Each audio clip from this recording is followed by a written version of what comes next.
Good afternoon, everybody, and welcome back to the NLC Second Division. We are here. It is playoffs time. I am Brackish Brit, joined by Luna, and we are here for our first series between Rich Gang and Garden Gaming. We're into the best ofs.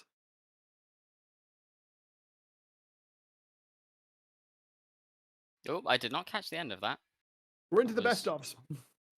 yes, we are, and it's going to be an interesting. It's going to be an interesting series, to say the least. Rich Gang, Titans of the league, finishing with 10 wins to their name. Rich Gang, a little bit lower down, had different struggling points throughout the season, but did look to have upward swings at different points as well. I'm excited to see how this plays out. So, best ofs is the important part here. Like, yes, Rich Gang came out first seed, first versus fourth, up here in the upper bracket, of course. Loser won't be out. They're going to go and face, I believe it is Lazy in Life on Thursday or Friday. Friday, I believe, actually. So losing this series doesn't mean tragedy, but of course, keeping that lifeline accessible is definitely something both of these teams are going to want to do. What is it then? We're talking about Rich Gang being Titans. What made them so good? What made them so strong? They can play the game very, very well. At a baseline level, right? They work together like a well-oiled machine. They're very skilled players, but when you put them in a macro situation where they have to work with each other, they have to work as a team, they show a mastery that's a level above anything else we've seen this split. But also, and I'm going to harken back to something Max, L. Bloxer, said previously when we were sort of putting together thoughts about the playoffs teams, and that's you said that they played together like a well-oiled machine, but Bloxer also said that they are part of the Chaos division, Oh, yes. where they, alongside 42 and Fourth Wall, sort of thrive in chaotic situations, whereas other teams, like Garden Gaming, which we'll get to in a second, are more stock standard. Do not get me wrong, the two are not mutually exclusive. You can still work like a well-oiled machine throughout chaos. And I think that not throughout the team chaos, throughout the situation of chaos. However,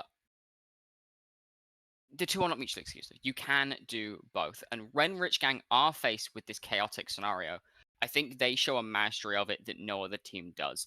They are still calm, they are still collected, they are still able to do exactly what they intend to do, even if the path to get there and the path after the fact may not be quite what you would expect. Obviously, we're coming in expecting them to bring that exact same verve vibe to the playoffs. On the other side of the rift, though, underdogs, as they are stated in both seed and expectation, Garden Gaming. Is there anywhere in particular we should be looking today for an angle for them to potentially attack this Rich Gang squad? It's hard to say. I think all of Rich Gang, as I say, all of Rich Gang's players are very good individually. I think if you are looking to attack them in any specific place, you're going to struggle. What you want to be able to do is overthrow them at a fundamental level. Outpace them in the early game, set the game to your own tempo, and make them work against what their own clocks are saying in order to throw them off their pace. If you can throw them off their pace, they're going to look a lot more disjointed, as any team would, outside of top tier level play.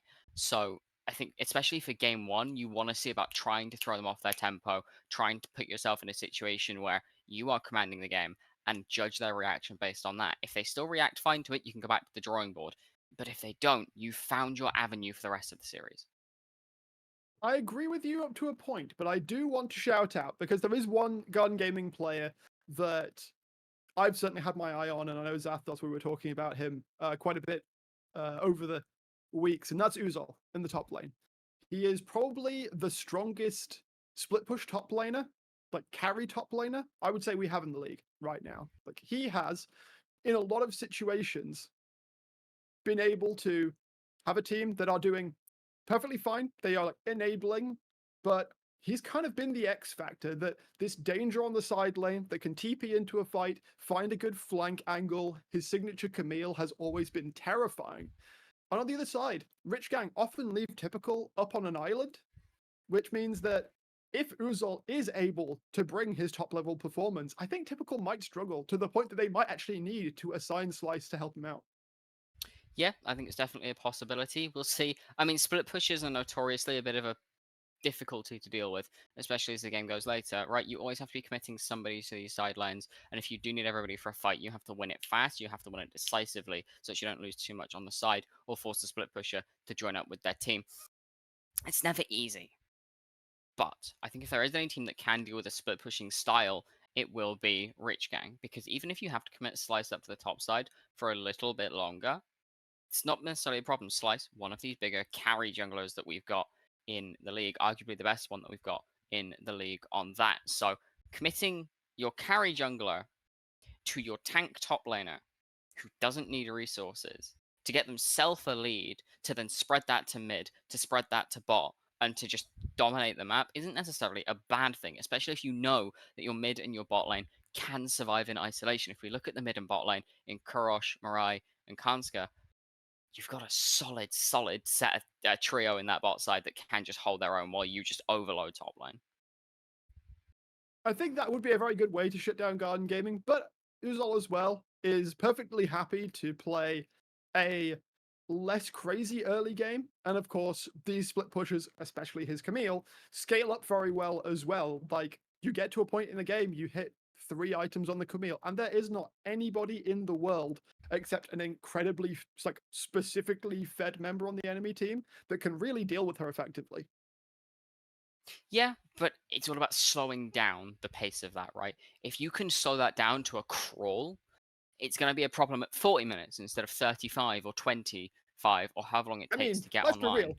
If Rich Gang are doing it right, if they slow it down to 40, hopefully the game's just not going that long. Exactly. You don't have to stop it. You just have to slow it down.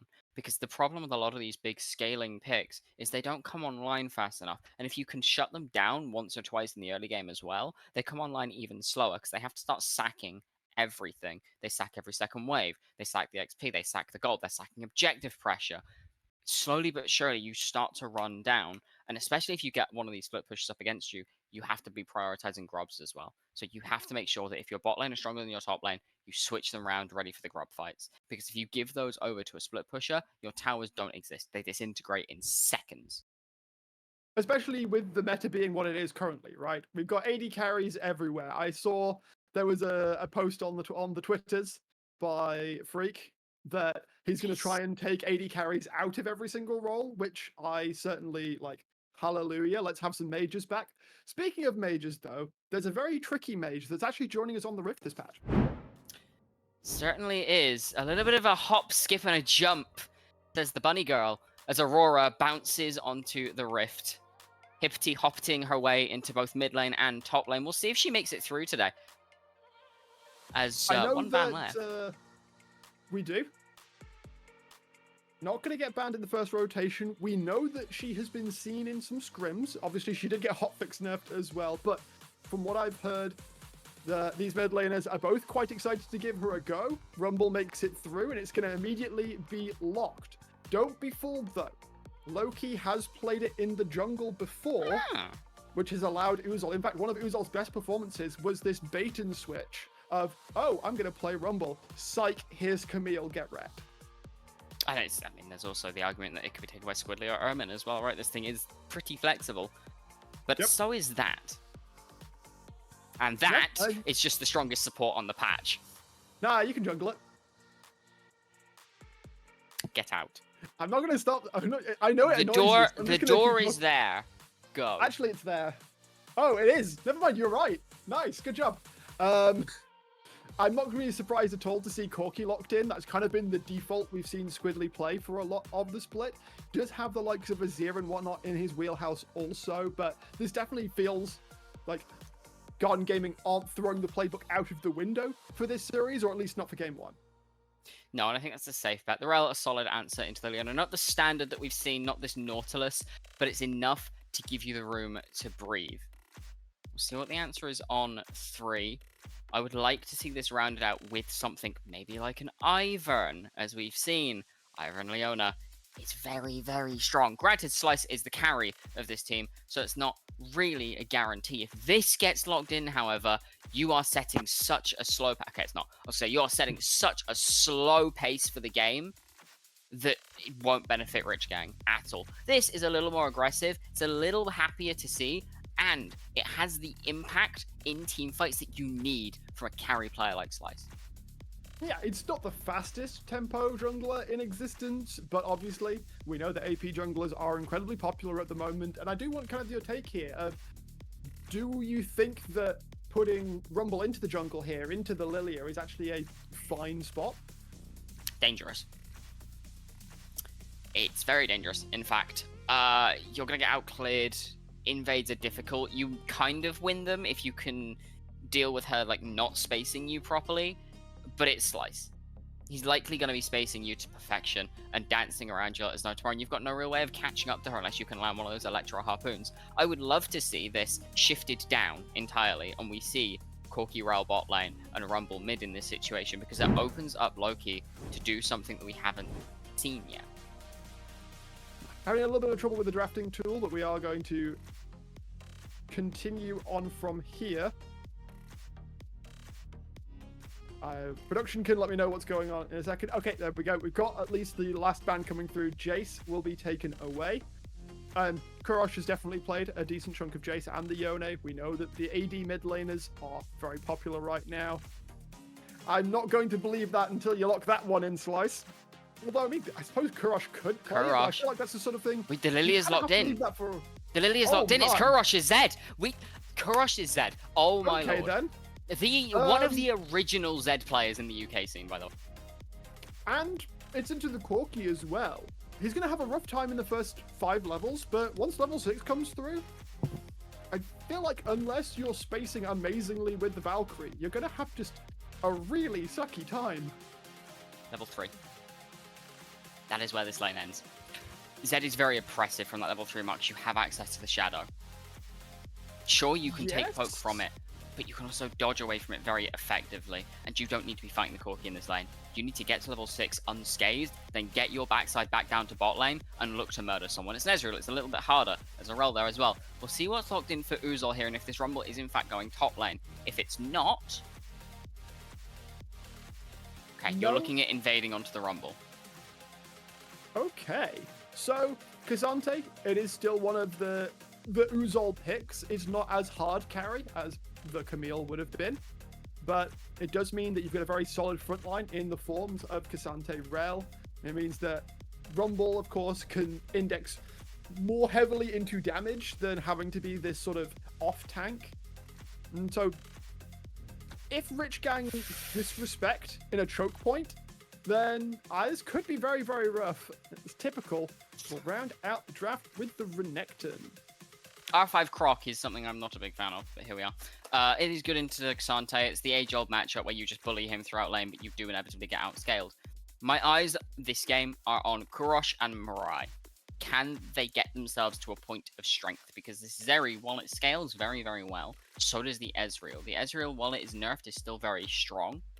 And actually doesn't mind playing into these shorter ranged carries. This Zeri, especially, is going to make it very, very difficult to play fights if MKL can start landing these Mystic Shot Essence Flux combos consistently onto the backline members, because your front line this game, it's not the biggest. You've got a Leona, you've got a Renekton.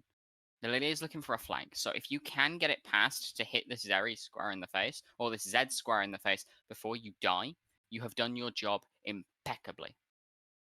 The problem is that I see is that Rich Gang are outranged in a majority of the situations. Like Kurosh, unless you're just using Shadow for poke or really fishing for a dive opportunity by using the Shadow first, then you're going to get outpoked by a Corki. You already explained that Zeri, obviously, if you're taking Mystic Shots, you're going to struggle to find positions that you're comfortable to be stood firing consistently after dropping the Lightning Crash. And then on top of that, you've got Rel to hold down the fort. You've got K'Sante to take a particularly annoying diver out of the team, or of course to draw some unfortunate soul back in. Yes, things get very, very dicey as we get into the late stages of this game, but even lanes can be very difficult.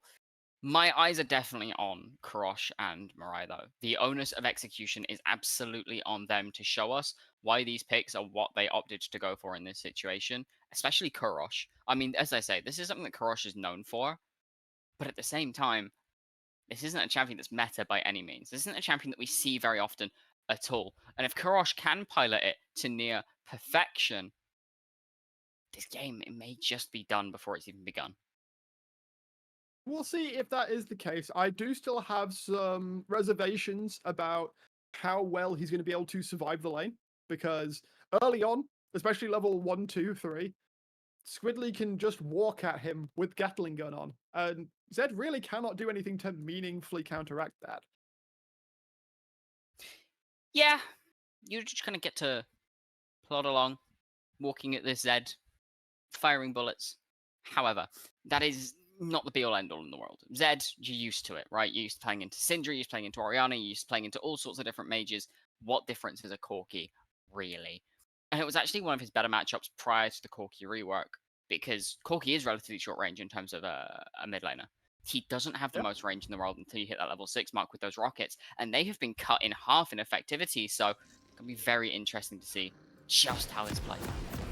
Speculation aside, though, we are on to the Rift for our very first game of our very first series of Division 2 playoffs. Rich Gang, obviously, they'd love to come out the gate with a statement win, hold our perceptions of them high. Garden Gaming, they could be digging through the dirt, but they might be able to pull out an upset. Of course, loser doesn't drop down just yet, or drop out just yet. They'll be dropping down to play Lazy on Friday. Certainly will. And, well, I mean, as we say, this is a best of 5, so there's at least 2 more games to go. But this is game 1. This is where you set the precedent for the rest of the day. This is where you show just what your plan is going into the rest of the series. And I think, based on drafts, it's got to be said, Garden Gaming, they just have a slight edge based on ease of execution. 3 of my favorite words, especially when we're covering lower divisions. It's just like, yeah, keep it simple. This composition, it simple, stupid. Yeah, this composition does, like, it can do pretty much everything decently well. And most importantly, it can front to back extremely well. Karosh gonna step in, gets a shuriken, obviously. By the time that we get to lane, that health is gonna be regen back anyway, but I suppose, like, first damage to the Zed. Yeah, I mean, it's mental advantage gained. Mental diff. See, both junglers going leashless. Slice opting to start on these chickens, whereas seeming low-key opting to start on the blue buff. Not what you would expect out of a rumble, necessarily. But I guess the overheat damage is a good portion of where your clear comes in. Truly. See, Slice doing the standard multi-clear, doing both the multi-camps into buff. Likely will do the same on the bot side. I think we're going to be looking at both of these junglers kind of farming till 6, though. I don't think either of them have massive gank opportunities going forwards. There's a level 2 coming through on the bot lane, though. Kansha might be in some trouble. Zenith Blade, lots of damage coming through. He flashed forwards, and Nickel, one more auto will make good on the play. Mirai in some trouble as well, flipped back. One more Q would do it. Isn't going to stick around long enough, but Rich Gang's bot lane in flames at level 1. Very good use of pressure from MKL and Ermin there, finding the way forwards onto Kansha. Didn't have the Shield of Daybreak. Started with that Zenith Blade, which meant being able to get out of that situation so much harder. Only having the root means you're still taking damage from this Rel. You have to try and play it forwards from there. Didn't tick level 2 quick enough to be able to turn the fight. Just lost so much health on the front side of it, because not having that Eclipse available either means you do just lose health faster than light. And yeah, just drops. People are like, oh, it's a Leona, she's super tanky. Yes, when she's got a W up. If she's not got W, if she's not got Aftershock, she is actually not that difficult to kill. No, pretty darn squish. Pretty darn squish indeed. You can see top lane pressure going about as we would expect. MKL able back to get the tier early. Gonna feel bad not having the Sheen this early into the game, but not the end of the world. You can see Loki and Slice contesting the Scuttle, goes across. Slice picks it up. Forces the flash out from the slice here. Squidly trying to make it happen, and the spawn will fall. Kurosh trying to come forward. Low-key will drop as well. However, the rest of Garden Gaming are here to play. Nickel getting a double as well. 3 kills on the Ezreal, and he's got that Sheen waiting in base. 800 gold lead already for this AD carry. Ezreal, he's scary at the best of times. Give him 3 kills. And he's even more terrifying. And double buffs. Good point. A very interesting decision from Rich Gang to stick around. Thought they had the numbers advantage. Didn't pay attention to where the lane states were. The collapse from Garden Gaming was beautiful. Look at all of those wards in the bot side river. How did they not know? Well, they knew. They knew. They just didn't have the pressure to be doing it. Well, that may well continue to bite them. Already 1,000 gold advantage for Garden Gaming, of course. Bot lane, Nickel is super confident, and why shouldn't he be? Continue throwing out those autos, throwing out those mystic shots. We'll shove them back underneath that tower. Drake coming up shortly, but of course right now Loki is on the opposite side of the rift, so no Swift Drake shenanigans. And of course Kurosh is creeping ever closer to that level 6. Certainly is, and that's where the kill threat starts to get monumental in this mid lane. He's got doubles too. Yeah. It's a terrifying situation to be in. But this is kind of what I was talking about before the game, of if Garden Gaming can set the pace in their favor. And it's exactly what they've done with this early sequence of plays. Yeah, exactly. They have been able to set themselves up for what is perfectly a successful early game, and if they can continue this tempo forwards, if they can force themselves into a good situation, Rich Gang, they may just fumble in the hands of slowness. The hands of slowness. Well, we'll see if they can speed up the tempo as the game goes on. Of course, Typical has been chilling out in this lane. Who's all picked up a nice early Bramble Vest just to cut down some of that Call the Meek healing, but not all that much happening in the top lane. In fact, this is somewhat of a reversal of what I was saying in the pre-show. Like, I was expecting Uzol to be the main carry, but if bot lane's gonna start that well, then who's to complain? Exactly, and with the meta being so AD carry centric as it stands, giving it over to your AD carry is not the end of the world in the slightest. Absolutely not. Very good start there for the side of Garden Gaming. A quick pause in. I'll see when what the situation is with that. But yeah, a great start. Rich Gang overplaying their hand a bit in that river. Obviously, yeah, they had the... Yeah, any thoughts of what might have been going through their heads there? Because we saw they had the vision. Yeah, I think they just thought they could get away with it without too much trouble. Didn't respect the fact that Loki would have been on the bot side as well. And they had pressure in mid and was very quickly being gained in bot. So as you saw, we saw Squidly shift down first alongside Loki. Of course, Ermin was pretty much already there. And then MKL gets the wave just outside a tower and immediately starts to move up.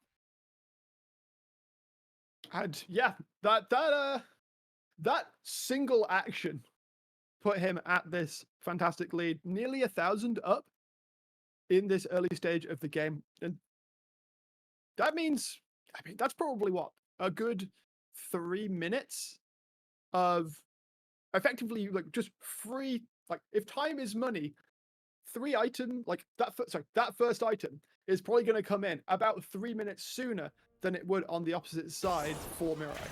Even quicker when you consider the fact that First Blood went across to this AD carry as well. MKL going to likely hit a 9-minute Trinity Force if he's lucky. Farming well, so I would definitely say between 9 and 13 minutes we're looking at this first item finishing for MKL, which is very fast to finish the most expensive item in the game. Mirai, I think Kansha should just about be able to allow his AD carry to get out. Urban is just trying to do something, though, but he's low on health. Mirai going to use the barrier, try and survive. Loki overheating. Might find himself in some trouble, actually. The Rumble trying to play this one for us. Mirai is going to be able to pick it up. The Ignite is ticking. That's 2 kills handed across to the Zeri, and she's not going to burn down either. That's a fumble and a half. Flash! Wow. From Mirai will keep himself alive. If that didn't tag Kansha, I think Mirai may have died there. A beautiful turn from the RG bot lane. Overplaying their hand, Garden Gaming, they look for a dive between towers, but that initial stun misses off of Ermin, meaning that Mirai is able to free hit time after time after time, and knowing the execute range of that little zap of your right click is perfect for a situation like that, and Mirai showed it with perfection. Uzal, I think for a second was looking to try and get the all out onto Typical. We see that Loki is towards the top side. If he does step in towards the river, though, you can see that ward just placed by Typical will keep him wise to it. Thank you, production. Meanwhile, elsewhere on the Rift, that gold lead has shrunk all the way down to 300 gold, and now the carry's in a much more even position. Towards this mid-game. Getting closer. Mirai stopping off for Berserker's Greaves means that static shift going to be coming in a little bit later than you would otherwise like. But it's not the end of the world. See in the mid lane, level 6 has been hit. Against an Ezreal, it's also just really good. More movement speed means fewer Mystic shots hitting, and that's a big part of MKL's damage right now. Certainly is, although it's so much CC, it's not necessarily the Mystic shot you're looking to dodge, it is if the one engages. Mystic shot misses, is it really Mystic? It goes from a Mystic shot to a Mystic shot. Yeah. I'm glad we're on the same page with this one. Yeah, I got you. We're being booed, bro. Production, it's doomed. Typical, having a pretty decent time of things right now in the top lane. I like the fact he's picked up the cull. Realizes that top lane is not where any priority from the junglers is coming in. So just like, I bet I'm going to get some extra gold out of the deal. Yep. Very happy with that situation. We saw the Drake for Grubs trade earlier as well. Korosh has that level 6, so could look to start to go a little bit more aggressive. But needs to get some poke down first. And of course, Squidly has that fleet footwork, so poke doesn't necessarily stick quite as effectively. See in the bot lane. Just try to get the wave under. I would imagine MKL getting very, very close to that Trinity Force at this point. Only about 1,633 gold away. Sitting on 700, yeah. About another 1,000 gold. Should have it within the next minute or two if farms effectively. Maybe it's another kill. Hopefully he gets it up before next Drake, right? That's the important next break point we're looking for. I would imagine absolutely could, but it will entirely depend on how effectively can CS and get back to base. In fact, it's just under that 1,600 mark because of that longsword in inventory as well. This should just finish the half-bound axe. Nope. Never mind, sold something and ended up finishing it anyway. And looking towards the top side of the rift, remember the second set of grubs, they spawn much more quickly. 4 minutes instead of 5 for the Drake. And so we now see MKL Nerman positioned into the mid lane. He sent Squidly down bot. He's nearly got his TP back up. So Garden Gaming are positioned pretty well to contest these coming grubs. Certainly are. Could also look for the dragon as well if they so please. Cheeky back into Typical. I think if Uzal had enough mana for an all-out there, I think he just pulls the trigger on that to force the flash. Yeah, I would imagine. So as we can see, Rich Gang looking to gain entrance to this river. They're largely walking in blind into the faces of Ermin, Loki, and MKL, who's just raining Mystic shots down left, right, and center. They do have an advantage though. Typical, able to get out of top lane a lot quicker. Slice is now going to start these up. Uzal needs to come across. We will now see what is going on.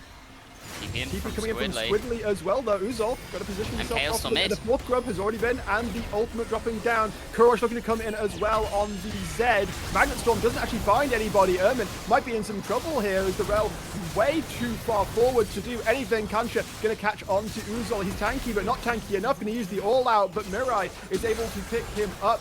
Zeri could look to go forward. Squidly doing some good damage though, but it's 6 grubs secured. If Rich Gang can pull the trigger, if Garden Gaming could have pulled the trigger, they might have been able to find something, but that is a full-blown hoodwink as far as I'm concerned. Rich Gang get a kill, get 2 kills, and get all the grubs.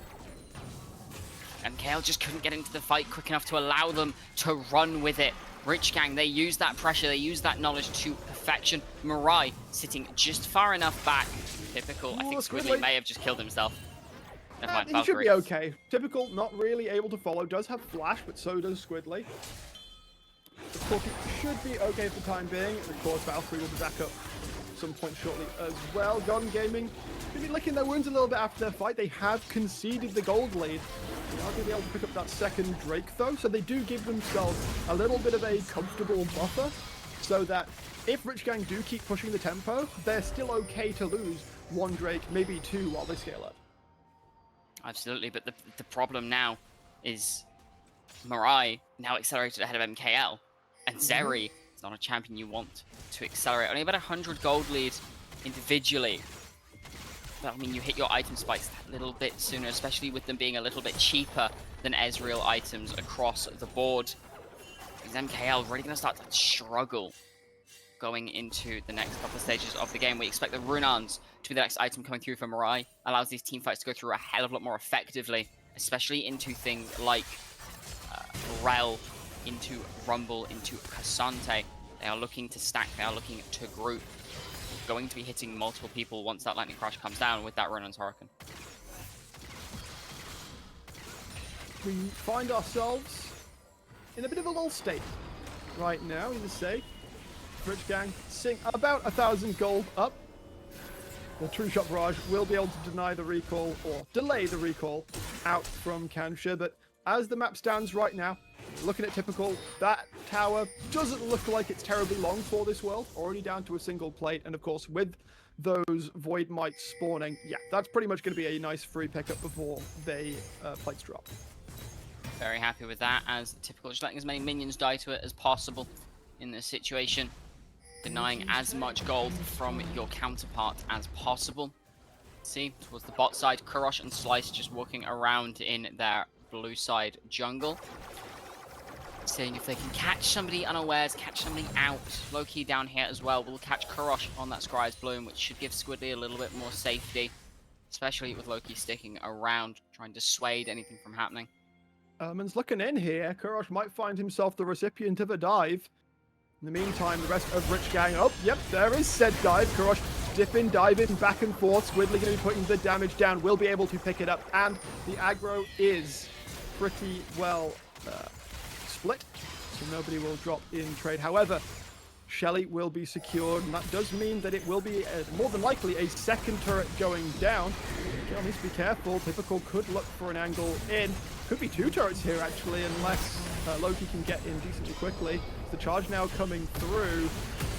Slice will drop that tier 2 turret down to half. Shelly won't be living that much longer, and Rich Gang will step away happy with their prize.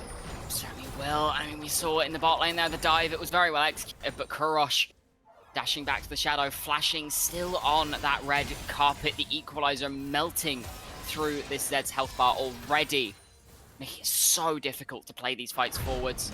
And in the mid lane, just getting that Herald, allowing yourself so much more room to move, to breathe. The only outer tower left standing in this bot lane, and realistically, you're not generating enough pressure from that one outer, even around dragons, to be able to pull forwards and use it to your advantage.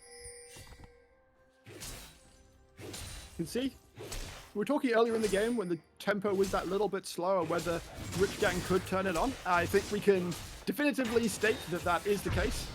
Typical also has completed up that cull just on the wave, as you see.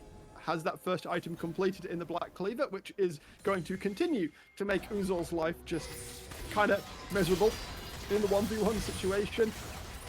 Carries continue to sit in the mid lane, continue to shove in those waves, get farmed up some more. Ready for these upcoming fights. Next Drake spawns in a minute 15. That it does, and it's going to be an interesting Drake to fight. It will be soul point for the side of Garden Gaming if they choose to go for it. It is a Cloud Soul, but you don't really want to give over to either of these teams. That extra movement speed on pressing the R key could be devastating, especially for a Rel, especially for an Ezreal. But on the flip side, for a Lilia, for a Zeri, for a Renekton, it fixes their issues so well.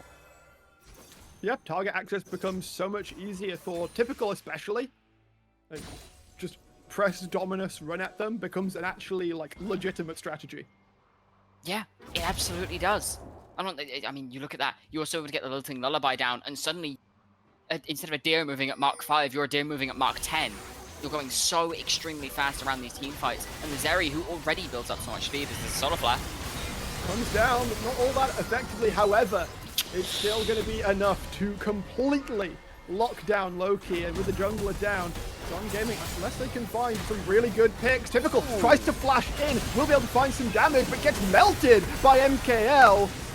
All out coming through as well. Kansha dropping low, dropping down. Uzol too low to continue the fight. Squidly quite healthy still though, as Kurosh is forced to extract. MKL looking all right as well, but Mirai on the side. very, very healthy still. Slice is off towards the side, but just clearing those camps to get some more health, make it so they can continue to look towards their first Drake of the game. Squidly stepping up, perhaps in some trouble. Here comes the TP out from the base. MKL is looking to join the play. MKL is going to be able to find the kill onto Kansha. Slice looking for the angle in, tries to drop down. Mikkel will end up falling here as Kurosh will be able to pick that one up for a shutdown. Uzol trying to find the slows as Mirai will be able to complete the recall. Loki, where is he right now? He was at his chickens. Now, it looks like he's going to the top side, they're giving it. He's specifically calling, to drop this one down. Typical. Just going to go back towards bot lane. Continue pushing this one out. Of course, with the combination of the Void Mites and the Demolish, it's basically pointless to defend this. It's going to fall pretty much no matter what. With the final outer tower dropping, your jungle is no longer your own if you are Garden Gaming. The garden that you've been so carefully, so lovingly flourishing, blooming throughout the entire 20 minutes of the game so far has suddenly fallen to the wayside as the invaders of Rich Gang find their way forward. Zemin has found a way onto Kansha. Solar Flare will keep him alive for a moment longer, but not that long of a moment, as that is tank, by the way. That's some damage. Second item completed by MKL, and of course, all of that magic shred coming through from Loki as well means that, yeah, okay, you've got Aftershock, okay, you've got Eclipse, and? So what? Bearing in mind, tank builds are almost entirely health Not at the again. start. I've been here before. They're considering it, but I think Garden Gaming are aware that there is somebody else around, although Mirai is actually leaving the top lane right now. Kurosh contemplating sticking around. Squidly will spot that he is here. No TP available to try and save the play, and it seems like Garden Gaming would decide against looking for the dive right now. They're happy to let Squidly just continue farming. He has built up a decent CS lead, 35 up onto Kurosh as it stands. And of course, I think for Garden Gaming, they don't necessarily want to be recklessly charging into fights right now, especially when it is pretty provably the case that Rich Gang are stronger right now, 4K up. Yeah, definitely in a stronger situation across the board. We'll have to see how that flourishes. I mean, it's almost entirely... Where is it sitting, actually? Because it's not an AD carry. It's not in mid lane. It's kind of in jungle. It's almost entirely in top lane. Yeah. 30 CS lead, but you got 5 plates in this Renekton, as well as another tower to boot. The only plate that dropped top lane, I believe, was the one plate. And even then, it may not have dropped. Yeah, so Typical's looking really strong right now, but I would argue of the lane to have that gold advantage. After support, top lane might be the least important right now, because Garden Gaming's front line have been decently consistently marking Typical in these fights and ensuring he's not been able to find an effective engage on the backline. Well, it's not only that, but if you look at Typical's counterpart, you may be 3,000 gold up, but it's a Cassandra. It's a very low resource champion, right? You need 1, maybe 2 items, and then you're doing your job effectively. The rest, they're just luxury. Renekton needs 3, 4 items where you can really start to come online and start to melt through some of these frontliners. So you may be 3,000 gold in the lead, but your lane opponent has still come online twice as quickly as you have. Typical continuing to look for that damage as many members of Rich Gang are ready to potentially rotate towards the bottom side of the rift. That tier 2 in mid lane, I think, is pretty much just not gone. long for this world. Yeah, Niggle's not really going to be able to stick around and defend it. And so that will indeed drop. 5th tower picked up for Rich Gang. That bot lane tier 2 is now the only piece of standing gold on the map, and Uzol has to realize that he is not in a happy situation right now. Squidly does have the TP, has picked up the tier 1 top lane. Don't know if they're actually going to worry about defending it right now. In fact, at 22 minutes, they're looking to start up the Nash. 4 members towards top side. The Trinket Ward will spot this out, but the health is dropping lower and lower. Slice trying to make his way in. 4,000, 3,000 health. Rich Gang just aren't here for it. They might be able to make something happen. The TPs are indeed coming through. Typical looking for the chase down. Squiddly, Mickle need to get away from this. Ermin is likely to be the price that is paid. Loki gets caught with the solar flare. The carries are able to get out and away. Kancha not quite dropping. Slice not quite dropping. It's a double kill for Kurosh, but I would say that Garden Gaming got away with that. They absolutely did. Both of their carries and their top lane are escaping with that. They took advantage of the fact that Rich Gang was sieging onto the bot lane. They did not have Baron. They could not go further than that tier 2 with 4 members strong in the bot lane. It took them too long to rotate up, not actually bringing everybody with them, I don't believe. The Baron goes down at the speed of light, dropping in less than a minute to the double AD carry composition on the side of Garden Gaming. And now they're sitting with a way back in to the game. Let's not mince words, though. They are still very much behind. As you said, this is maybe the lifeline that they needed to come back in. Squiddly, as we can see, 2.5 items, very, very close to getting to the point that Typical, for all of his gold lead, is still extremely killable. Yes, very, very quick killable. Very squishy, very easy to go splat. It's still a crocodile. You could still get a nice new pair of snakeskin boots, and maybe even a crocodile skin handbag to boot. Right now, though, these teams, I don't think are thinking about boots or handbags or anything like that. I think they're thinking of the next Cloudbreak that has just spawned onto the Rift. Kurosh with the Shadow will be able to spot out Garden Gaming. Squiddly off to the side, needs to be careful. Slice actually flashed forwards, was not able to find the angle in. Solar Flare dropping though, Loki, his health dropping lower and lower. The carpet is put down, Kancha will drop. Loki goes golden, survived for a good while, but is going to drop. Squiddly still chasing forwards. The Corki is big, but perhaps not big enough. Is able to take down Mirai for a huge shutdown. Typical, and Kurosh looking for this Corki. He doesn't have the flash. He's going to get out with the Valkyrie, looking for the TP angle out. I don't know if he's going to get it. Typical dropping super low though. He will be able to get one more kill, but it is still the ace for Rich Gaming. Corki not quite doing enough. Rich Gang, they were able to find their way immediately onto MKL off the back of that fight. Kancha to fall, but then very, very swiftly followed by Loki, MKL, and Uzol swiftly. Ermin as well. It left Squiddly in this 1v3 situation, 1v4 situation, was able to take down one, two, as you say. Yes, absolutely. Props that he got them. But the fight was over before it had even begun for Garden Gaming. Rich Gang, they knew exactly how to pull the trigger, and they gave them a false sense of security with the flash forward from Slice. Sure, we'll go with that. Assignment understood by Rich Gang. I feel like they would have been much happier if Squiddly had died before the fight. But at the end of the day, it still goes well for them. Their gold lead still sits around 5,000 in spite of a Baron being taken by Garden Gaming. These fights, I'm looking still like Uzol and Ermin. If one of these fights happens and they can sell their lives dearly to ensure that MK actually survives, then alongside Squiddly, we've already seen can do a lot on this Corki. Might just be that, you know, that there's enough damage left over after the main brawl to chase down and survive and flip it in their favor. Third item now completed for MKL. Back on track with Mirai, the Bloodthirster, the third item coming in. No Spirit Shoujin just yet. Speaking of Spirit Shoujin, completed for Kurosh. On the other side, 3 items in for Squiddly as well. These fights are starting to get closer and closer with these AD carries and mid laners evening out each other's items time after time, both getting very close to full builds now.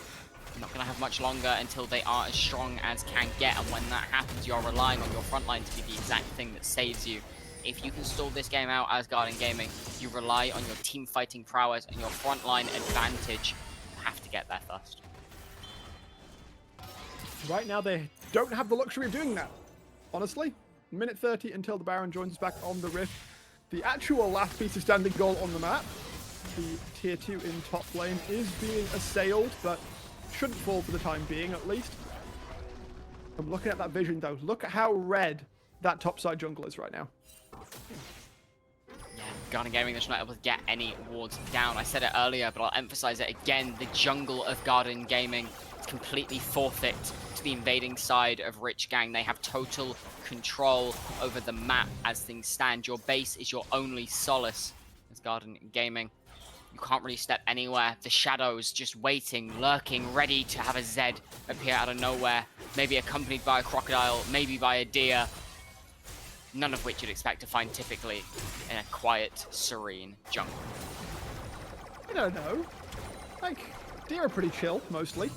They don't live in jungles, though. It's too hot for them. True.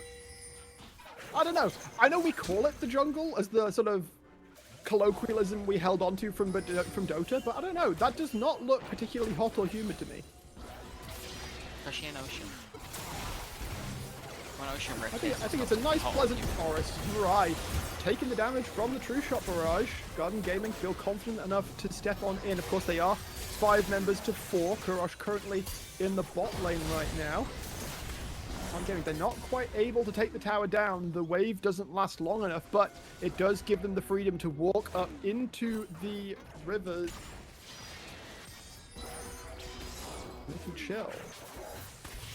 Seeing a split straight down the center of the rift here. All members of the midline. Sunflare misses. Cauliflower drops. Squidly has taken some damage here, but look at Slice. So low right now. Ermin able Only to step tag the away Lilting as Lullaby well. onto Ermin.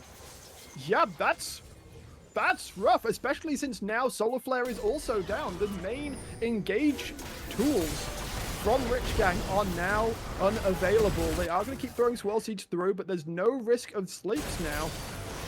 Rich Gang, they are going to try and make something happen. Uzol just trying to keep Slice out of the pit. Here's a TP from the Taurus, though. The Baron is going to go down first. Ermin and Uzol selling their lives dearly. Loki goes golden. Squidly and MKL, they're trying to find their angle to fight. Kurosh is followed. Has followed. Nickel not going to be able to stick around long enough, and in fact Squidly now trying to TP out and survive. Kurosh not quite going to be able to take him down, but again Baron picked up, but at the cost of 4 members. It's now all on the Corki to keep this game alive. He's trying to defend against the ensuing onslaught. And the teleports available as typical, just use theirs to get in. It's 4 members strong in the mid lane with only Ermin up anytime soon. At least one Nexus tower should fall here, maybe both. Squidly looking in a lot of danger as well. The damage is enough. Both of the towers are going to drop. Squidly not going to be able to do enough, and it is a bit of a struggle. But Rich Gang, just shy of 30 minutes, are able to close it out and take game 1 of the series. And very nicely done as well. Team fights just did not look close. We saw in that last one, Ermin finding a beautiful engage, the flash magnet storm into stun on 3. It was so, so good, but the tankiness, it just wasn't there for Uzol and for Ermin. They melted like wax on a candle in the heat of the onslaught that Rich Gang were bringing forward, and gangsters by name, but a complete crime family by nature with how connected and concise their team fighting was.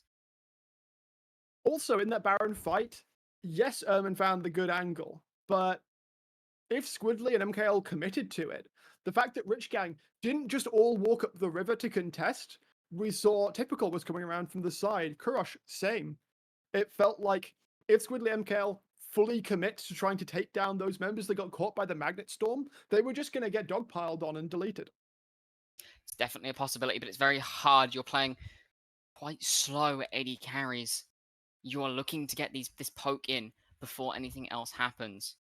Very hard to do if you are going on a very quick trigger pull, especially since there is no LDR on either of these carries, right? You have no way of cutting through the health bar of Typical, who was one of these stunned up members. Kansha, another, both very tanky in their own right. It's so hard to try and get through. Rich Gang, I think they were just better in game 1.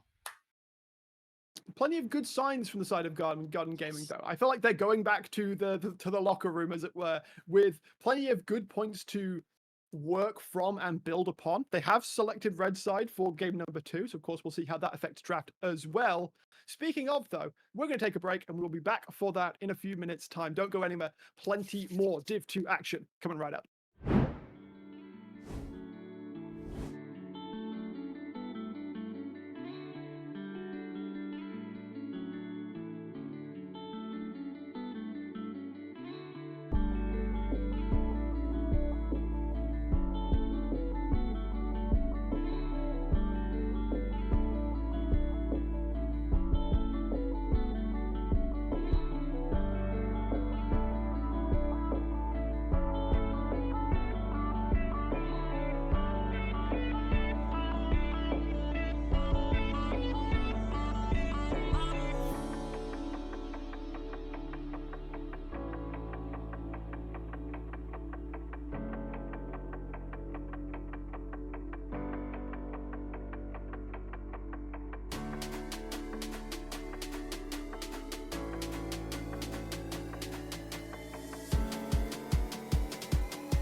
Welcome back, everyone. Thank you for waiting. Apologies for the extended break. A bit of the old technical difficulties required me to do a system restart.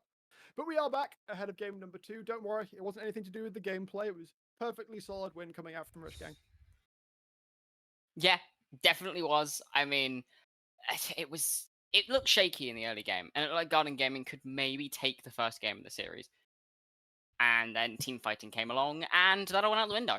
Frankly, Well, Rich Gang just showed a little bit there more was that. mastery over their champions, a little bit better ability to play together as that 5. So, Well, there was that, but there was also on the flip, or at least earlier in the game, there was MKL gets 3 kills. And then they attempt to dive, and Mirai ends up getting 2 back, and the advantage that they had built up was just evaporated like that. yeah, definitely a interesting play. But I don't think that's where the game ended. I think the game really started to end as we started to see these team fights come through, and everything started to fall to the wayside.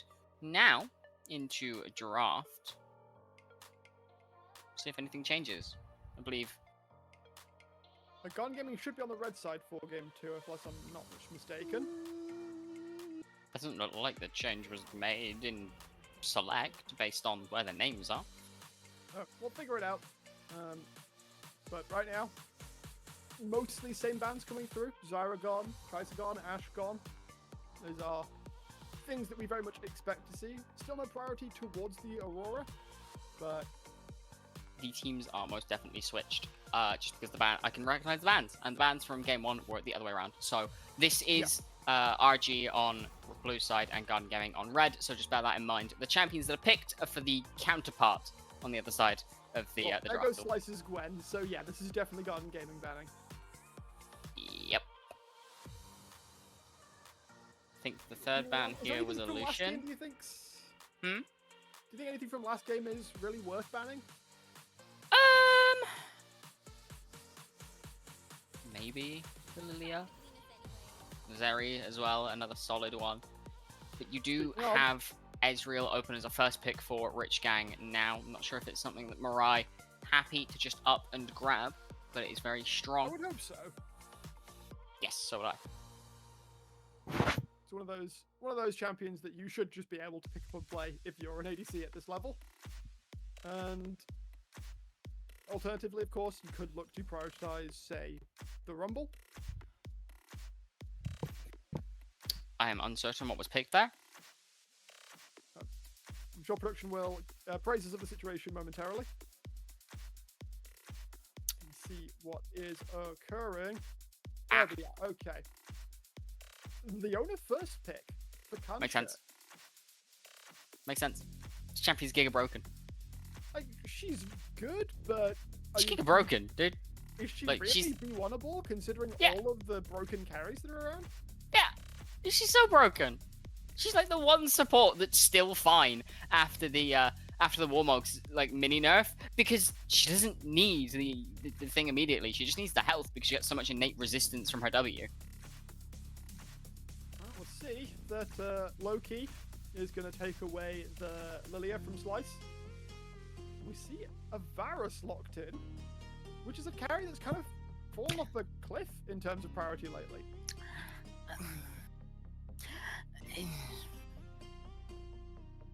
Yeah, I don't know. I got nothing. I mean, maybe it goes mid, and there's every chance in the world this goes mid, and we lock it into Nash's into Malignant's build that's been making its rounds in the mid lane. You got a Lilia, so you're just double stacking the value of Mercs. You've given over the Ezreal. The Zed's made its reappearance. It's going to have a much easier time into a Varus if this thing does go mid. So, I have no idea. Well, to see if the third pick can clarify things a little bit more for us from the side of Garden Gaming. Obviously, we already see the bot lane and the mid or jungle from Rich Gang right now. So we could, a good support could potentially make things work out better here.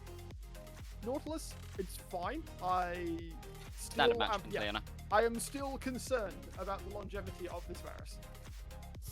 I'd say about 30 seconds, maybe less. Oh, sorry, you meant in the game, not in a single team fight. Yeah, no, I mean, it's gonna struggle. Probably, I imagine he'd be okay pre-6 on the Zed, but once You sure? Varus has got a health I pool. mean, yeah, but you gotta remember that we have seen what happens when players like Kerberos take Varus into a solo lane. It's like, okay, bet you've just gone on me, but I've done just as much, if not more, damage back to you on the trade because of life. But Zed doesn't have to go on to the Varus. Zed just throws a shadow and tags him with everything. Renekton, Camille, and Brand all burned away second rotation. Good to see that Rich Gang still have that heads up. Obviously, on red side, Uzol's Camille could potentially be a fix-all problem. See what they want to round this out with. Is there anything that really mucks their comp? Corkers. Just take away the comfort from mid lane. Very strong mid laner to pick up at the minute. Squidly still has the Azir in pocket. I would break your flex. Break your flex. Yeah, I mean, at this point, we know that Uzol's going to have this R5 set up for him. Or they could not do that, and instead we're going to get the Gnar. Why? Why? Come on, explain your thoughts. Get them out. Gnar is a very good blind pick, but as we mentioned in the pre-show, Uzol is kind of the shining light for Garden Gaming. And you know, both AD carry and mid lane and support, you have no reason not to just break your Varus flex here and allow either Squidly or MKL the chance to, allow Uzol the chance to just counterpick whatever they're into. The Zed is now going into the jungle for Slice as the LeBlanc is picked up for Kurosh. Unless this LeBlanc goes top lane for Typical, which would be very funny because it's actually not a bad matchup into the Gnar, generally speaking. He can't really do too much to you. We'll see with this last pick coming in. I'm cooking a little bit. I'm cooking way too much. Yeah, they're turn the hop down a little bit. We're not going that crazy in this game. We'll see Typical picking on up the Cassante. Zed's going to be going to Slice. Nice little flex that Rich Gang have, kind of exclusive to them as well. Gone Gaming now need to find something for Squidly. I mean, Galio at very least shouldn't be something that gets bullied out by the LeBlanc in the pretty much any stage in the game, unless Kurosh gets crazy fed.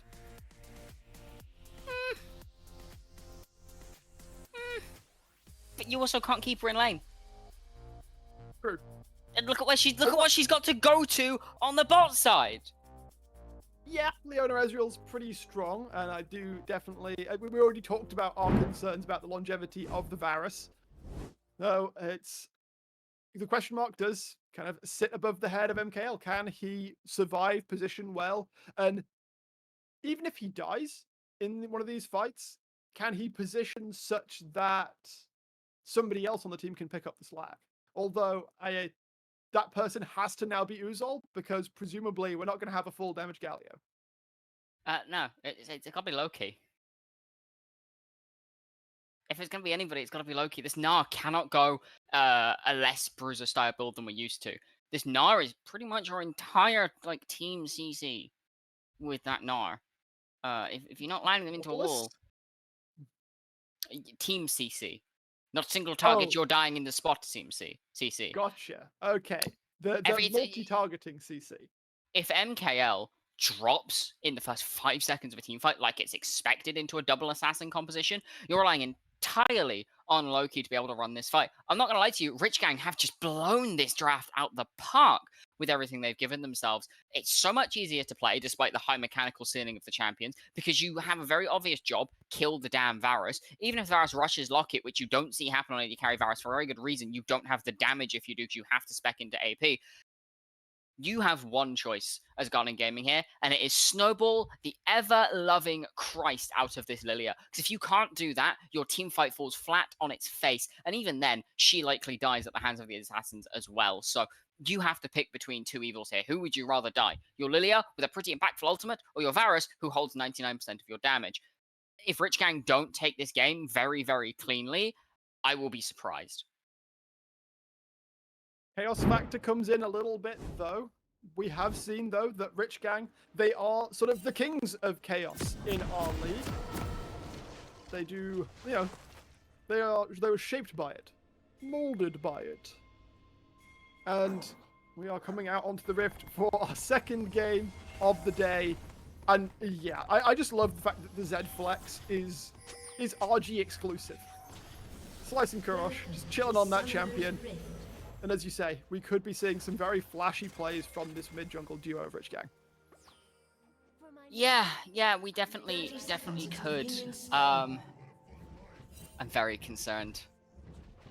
I'm very concerned as to how this is going to play out because, and as we say, Garden Gaming, they just lack a lot of damage. And that's only going to get more and more apparent the later the game goes. Yeah. See how the game continues to evolve, however, of course. We did talk about Rich Gang having their advantages, but it was MKL who got that lead in game number 1. I feel like typical, of course, not going to have the most fun of times in lane. Because, well, you're into a ranged champion. In fact, Garden Gaming are going to do, well, a little something to upset the apple cart, which is stepping in and putting a ward down. We'll be able to spot out Slice when it makes the way forward. And got to remember that Galio, despite being a tank, has some pretty nasty base numbers, especially on the Wings of War. Yeah. So does LeBlanc. But sometimes it might just not matter, though. If you're going to land the hook like that, Ermin, got to be careful. Has to flash, though. The turnaround. I think, yeah, it was simple for Kansha as just, I hit Shield of Daybreak. In this lane, this is kind of the setup that you see for these two specific supports. It's whoever goes in, whoever is the one engaging, is the one disadvantaged. Side note, I'm pleasantly surprised that Mirai is using Pulsefire Ezreal. That skin is notorious for being pretty damn bad in terms of its feel to play. It's when we normally see something like Striker or something like Battle Academia come through on this champion because it just feels nicer. I never knew about the difference. Yeah, it's just it's a very clunky skin. I'm not gonna lie to you. Side note, just something I found very interesting. You know, drip award for Mirai this game, I guess. All, of course, will be building up an early CS advantage. That is just how Na'Vi in these lanes. Gonna hit the level 3 first as well. Put some hurt down on Typical. Perhaps this do be the game that Na is called upon to be more than just an ult bot. It may very well be, but it's going to be so difficult. So difficult. We shall see. As we see Kurosh, as expected, winning out extremely hard in these mid lane trades. Slice now, making his way into the bot side jungle. He has cleared faster than the Lilia, by the way. People underestimate Zed player, I think, quite a bit. Loki now going to find himself in the 1v1 with the Zed that he does not want. First strike going to help with the extra money as well. Kansha is able to come out of bot lane, and Loki will be forcefully told that his presence in the jungle is no longer required. Yeah, your presence here is no longer needed. Please relieve yourself of the premises immediately. And yeah, that's what we just see there. That, okay, yeah, Squirrely's going to be able to survive okay, but good luck training back, because you are never landing a Justice Punch in this lane, surely. Nope, nor a taunt for that matter. If this Galio hits anything onto Kurosh, I'm calling interesting decision-making by Kurosh more than anything. Typical Noodle continuing to slap back and forth, of course. The more trading that happens, the better for Typical, since he has got the grasp. Yes, come again. Hang on, what's going on in the middle lane? Well, looking at the bot lane though right now, and it's MKL and Ermin who have the better of it. Loki looking for the chase down. Slice still got a decent amount of health with his name. Ermin, you got to be careful, my man. Is able to get out of tower range, but First Blood will be picked up by Kansha. MKL, can he get the damage down to kill the Leona? He can, but Mirai will be able to trace one back. The aggression in the bot lane, I don't know. Really don't know if Ermin should have done that. No, me neither. That was That was a choice, to say the least. The attempt was made. The kill was traded, but And then some. yeah. I mean, I guess the like saving grace is the AD carries end up with very similar amounts of gold. The first blood did go on to Kansha. However, you are already in a very difficult matchup, and trying to dive the enemy tower is not going to make that any easier. Not really. Yeah. Right now, MKL has got himself a Vamp Scepter, so as we expect of the sort of modern version of the on-hit Varus, after lethality kind of got, taken around the back of the shed, we're all looking for a fairly old early yellows pickup on the board. You're just gonna make me sad. Hey, as soon as I got Marley and Mead. That's no better. It's worse. That's what I mean. Anyway, Looking across. right now we see Slice towards the top side, looking again to try and get early priority towards those void grubs.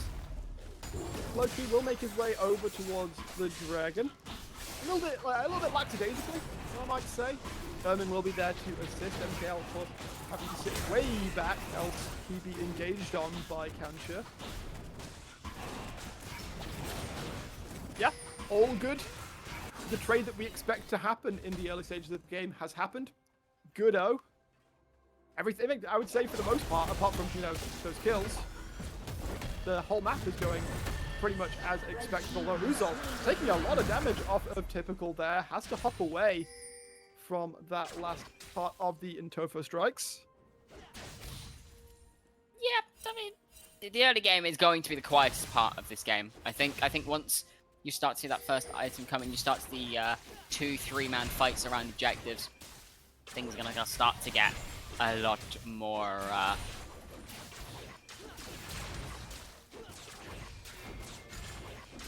more dangerous, interesting, chaotic. Take your pick of the words. I was trying to find the best one, and honestly, they all.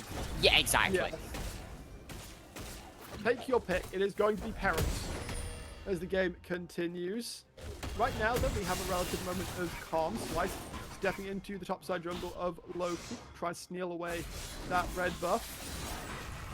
Is successful in doing so as well. Immediately going to drop the death mark as well. Lilting Lullaby not yet used. Squidly now coming to assist, but many Rich Gang members coming on in. The amount of distance Slice was able to cover there. Impressive. Squidly flashes out. Uzol, however, is able to get out top lane and secure the kill. Typical now going to have to body block.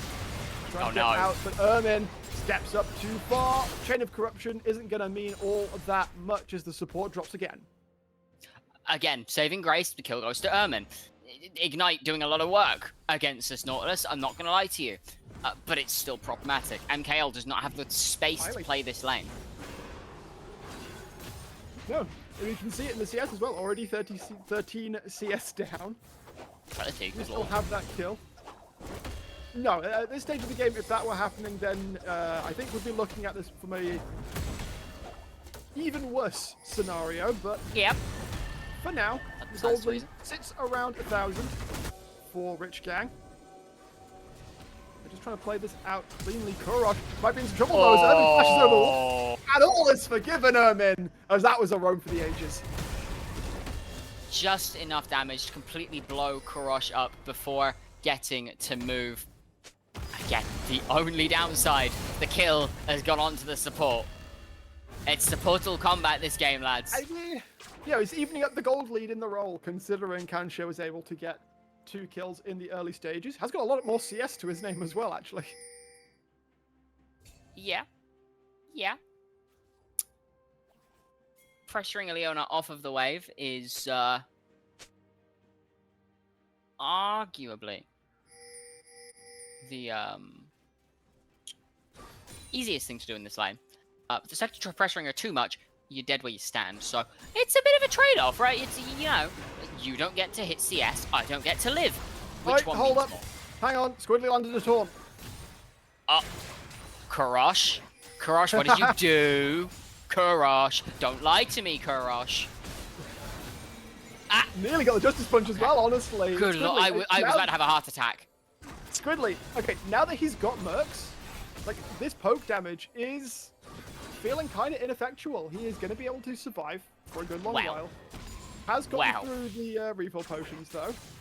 Anything that doesn't pop Sigil of Malice feels insignificant. Anything that does pop Sigil of Malice still chunks you for about a quarter of your health. So, it's a trade-off.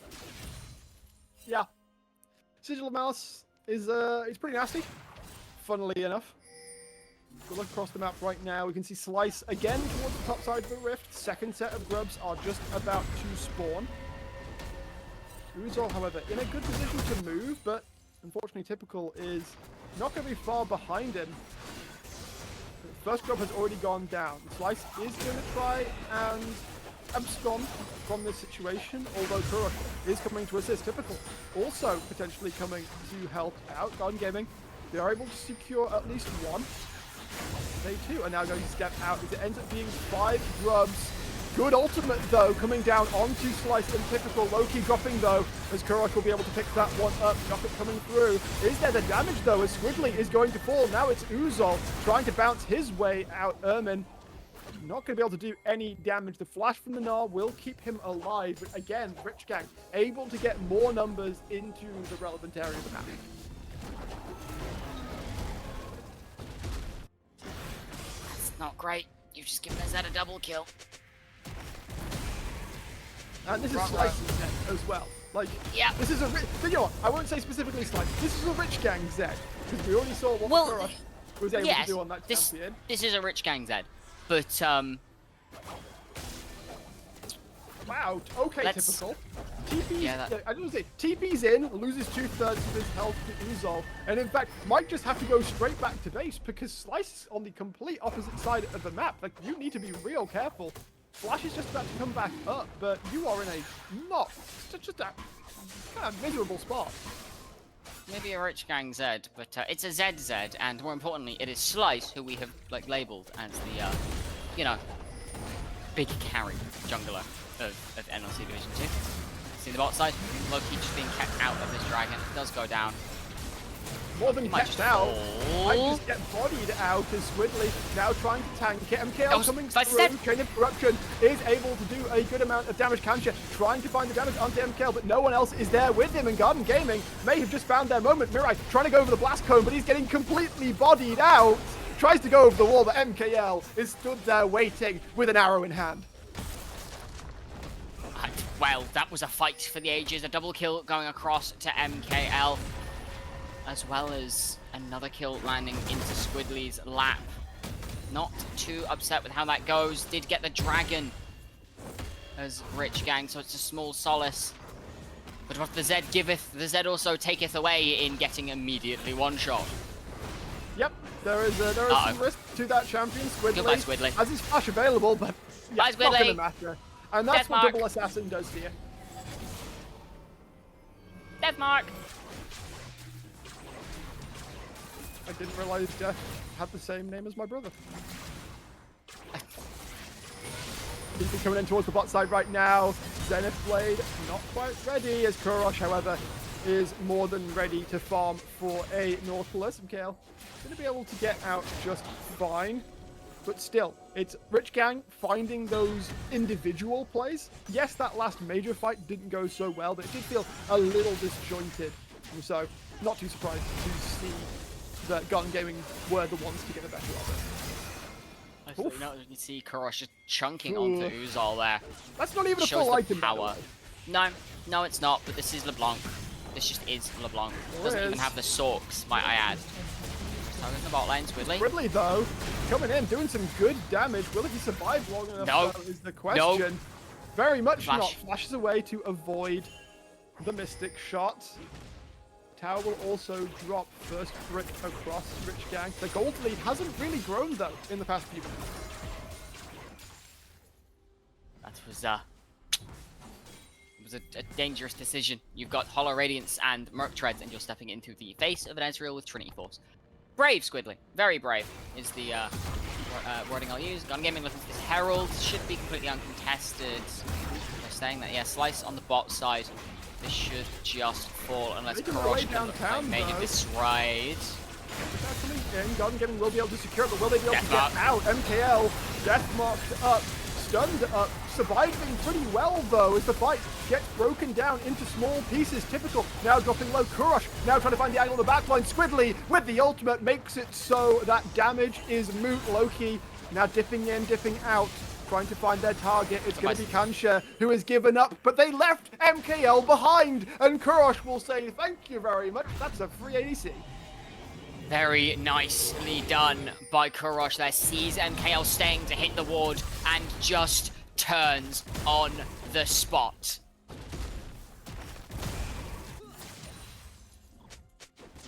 Double assassin combo is so scary. MKL surviving for now. The ultimate immediately got dropped onto Slice's face. The second he went flying in. Yeah. That's a step that can't be missed, Gun Gaming. When you're against a Zed LeBlanc, you can't be leaving your AD carry at the back in a situation where, yeah, they're just free gold at that point. Like, no summoners to speak of, no ultimate to keep himself safe. All of your defensive abilities had pretty much been burned. Like, Ermin needs to be right on top of him at all times. Yeah, you can't allow this LeBlanc free access to MK, especially if you're dropping all of your defensive tools onto the Zed and still not killing them. Might I add, Slice did get out of that play with their life. Barely, but did get out with their life. Barely means he still got out. Real Man says if you have more than 1 HP, you're pretty chill. Health is simply a resource to use as you see fit. Exactly. Gun Gaming trying to push it in towards the top side. They're not able to actually put down the Herald just yet, but they will have damage enough to secure their first turret of the game, evening up the one taken by Rich Gang in the bot lane. We see Kurosh and Squidly are, well, they're just clearing waves, really. That they are. Next trick coming up in about 10 seconds time. I saw the little icon go yellow, and Rich Gang very much have the angle in here, although we are, yeah, not too sad about it. I think if you're Garden Gaming, it's only a single Chemtech soul, which I think is common consensus for an individual Chemtech is like the one you care the least about today. But it is the soul, right? And that is where things get a little bit more concerning. There's a lot of shields across the board. There's not too much healing, but there's a lot of shields across the board. In fact, Rich Gang don't really gain much of anything from this, from the individual dragons. The soul is what they're after. They don't really have shields, they don't really have healing until Lifesteal comes in for this Ezreal. But for Garden Gaming, they've got shields galore. They've got Galio shield, they've got Nautilus shield, they've got, you know, they've got Lilia's innate just healing. They've got the Blade the Ranking on Barros already. These individual Chemtech Drakes mean so much more to Garden Gaming than they do to Rich Gang. That they do. And right now we are seeing 18-15. Baron's not going to be coming up for a little while yet, but of course Garden Gaming, if they can have priority over that side of the rift, then they can potentially do what we saw them do twice in the last game, and just keep Baron out of Rich Gang's hands. They are still holding on. They have, in fact, closed the gold advantage despite all of these plays seemingly going in Rich Gang's favor. They're all farming up pretty well. Certainly are. It's a very even game, all things considered. My concern, however, does lie in the later this game goes. Ezreal, not really known for being the best at cutting through tanks. You needed to get your assassins online. Your assassins are online now. You have to start putting these damage dealers in the ground so that the enemy has the same trouble dealing with your tanks as you do dealing with the enemies. Because if not, Uzul, Squidly, and Ermin are just going to survive for such a long time. That they are. Right now, though, we are in one of those little quieter moments, though not for long, as Uzul takes a chunk off of Kurosh. That's 1.5 items and half a health bar off of Mini Gnar. I think the word is ouch. Yeah, ouch. The only word that matters right now. But we're gonna remember. Owie, my face. Gotta remember that's one of the two major champions that MKL has to contend with as the game goes on. So unless, I don't know, after 3 items, if he's able to maybe sneak in like a Seeker's Arm Guard or even a full Zonius. Oh no, you just you 100% you go Blazer King into Rageblade into Terminus. You then get Jack Show, and then if you really want, you just pick up a K-Nick. Like, you don't need damage after your first 3 items.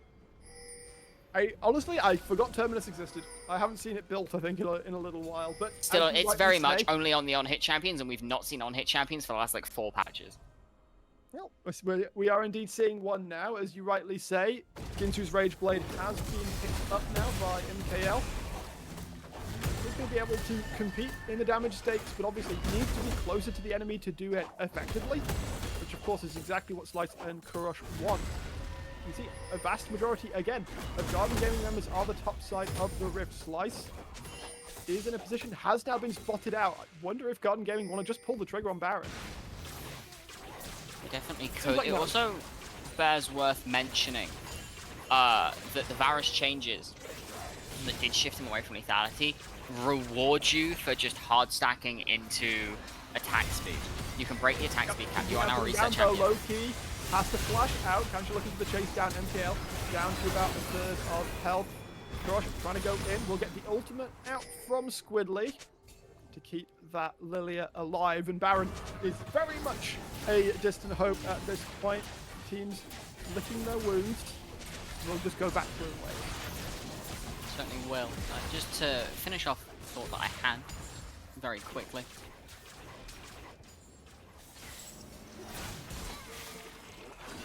Something along the lines of... Yes, Varus.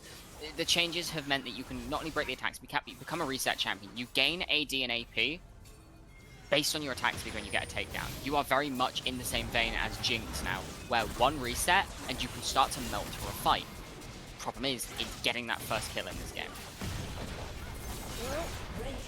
I don't know if Rich Gang are really going to struggle doing that. MKL? No, yeah, MKL will. Though. Oh, Slice! Just about doing okay. In fact, that was the TP from Uzol. Trying to find the flank angle, gets punished. However, Gone Gaming now in a decent position for this Drake upcoming in 25 seconds time. They have, in fact, the complete run of the Rift, although all of the wards I see are blue. Typical does have the TP available. They are going to commit to get that second turret down in the mid lane, even up again. That turret score is good. Garden Gaming have actually gained a slight gold advantage in recent moments. Typical. Gonna get hooked up. Takes a bit of damage for his trouble. Are they going to want to pull the trigger? No.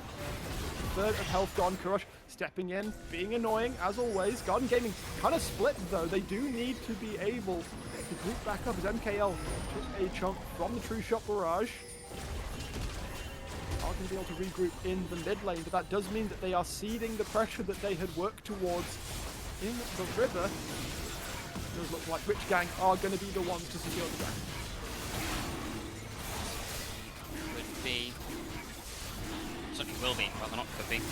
That will be soul point for Rich Gang. If you get this soul, you might just spell the end. I mean, 50% damage reduction on 2 assassins as you go lower health. It's going to get so difficult to deal with, especially as this Varus Terminus it only does so much. Yeah, and also he's got to stack it up as well. Like, if he gets jumped on before the fight even starts, then it is going to be doing big old diddly squat if Kurosh can find him. And of course, LeBlanc, being that kind of champion that she is, doesn't even have to build or index fully into Mega Burst. And I mean, let's also remember that the defensive items have 120 AP on them each. I was gonna say, it is the highest, outside of Death Cap, it is one of the highest AP items in the game. I'm not so sure we can call them defensive items anymore. That still weirds me out. It's like, okay, Zhonya's and Banshee, the 2 defensive mage items, is what they are. And then Riot was just like, yeah, no, but we'll 120 AP on them as well. They weren't being built. Zhonya's was only being... It was basically just you were buying it for the active, right? Banshees was never getting bought. They needed to give you a reason to build them. And this is definitely reason enough. These burst champions suddenly have a reason to get these defensive items. And honestly, doubling up on them is not the end of the world anymore. No, in fact, I find it quite fun to just go, okay, cool, get my my Lost Chapter item, and then good luck killing me. Yep. Just breathe. really difficult to do anything into it. And you've got a Banshees and a Zhonya's waiting on the wings. Edge of Night completed for Slice as well, so trying to peel either of these assassins off of your AD carry suddenly just becomes so incredibly difficult. Do you remember the conjecture that was happening on social media regarding the proposal of assassins to be given a tenacity item? Yep. I think, if I recall correctly, we were both vehemently against that. Correct. Good to just bring that one back up. Rich Gang have pushed into the river. They have set up their vision. Not a single sight of red anywhere near the river as Uzol getting jumped on. Chase through is happening. He is going to go mega though, so might be a challenge. Then again, he's going to get hit with the solar flare. He's going to be able to get out, but friendly bodies. Excessive. Ooh, and Slice again, actually looking for him. Health dropping even lower and lower. He is going to continue to step forwards though to try and body Typical away from taking this bot lane tier 2. Typical knows that Uzol has no way of realistically sticking around, especially when Mega ends, and so that turret will go down. The first of the tier 2s to fall. Rich Gang got to be looking for that top tier 1 though. Still hasn't fallen yet.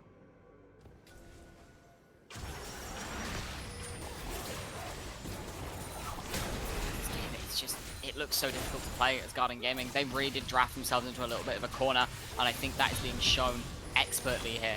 They can't ever start fights, because they know that if they do, someone is getting one shot on the backside, and it's just a question of who. Is it MKL? Is it Uzol before he goes Mega?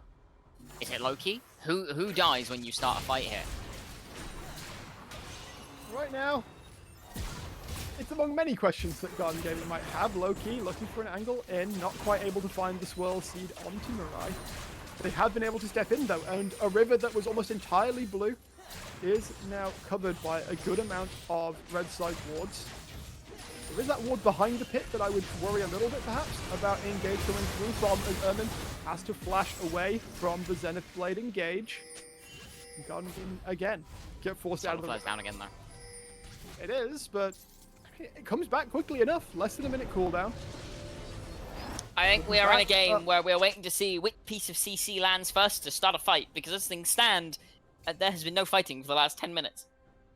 Yeah, it's kind of been a bit of the old Mexican standoff. 50 seconds until the next Drake comes up. I feel like this is the one Garden Gaming have to sit and fight for, though. Otherwise, it would be just giving across the Chemtech Soul. They could obviously look to trade it for the Baron, but of course you are trading immediate gain for late game power. That you are. He's going into the mid lane, but you don't have control. Rich Gang, we're looking at this river. Garden Gaming now able to just walk in completely uncontested. Hook doesn't connect, I don't think.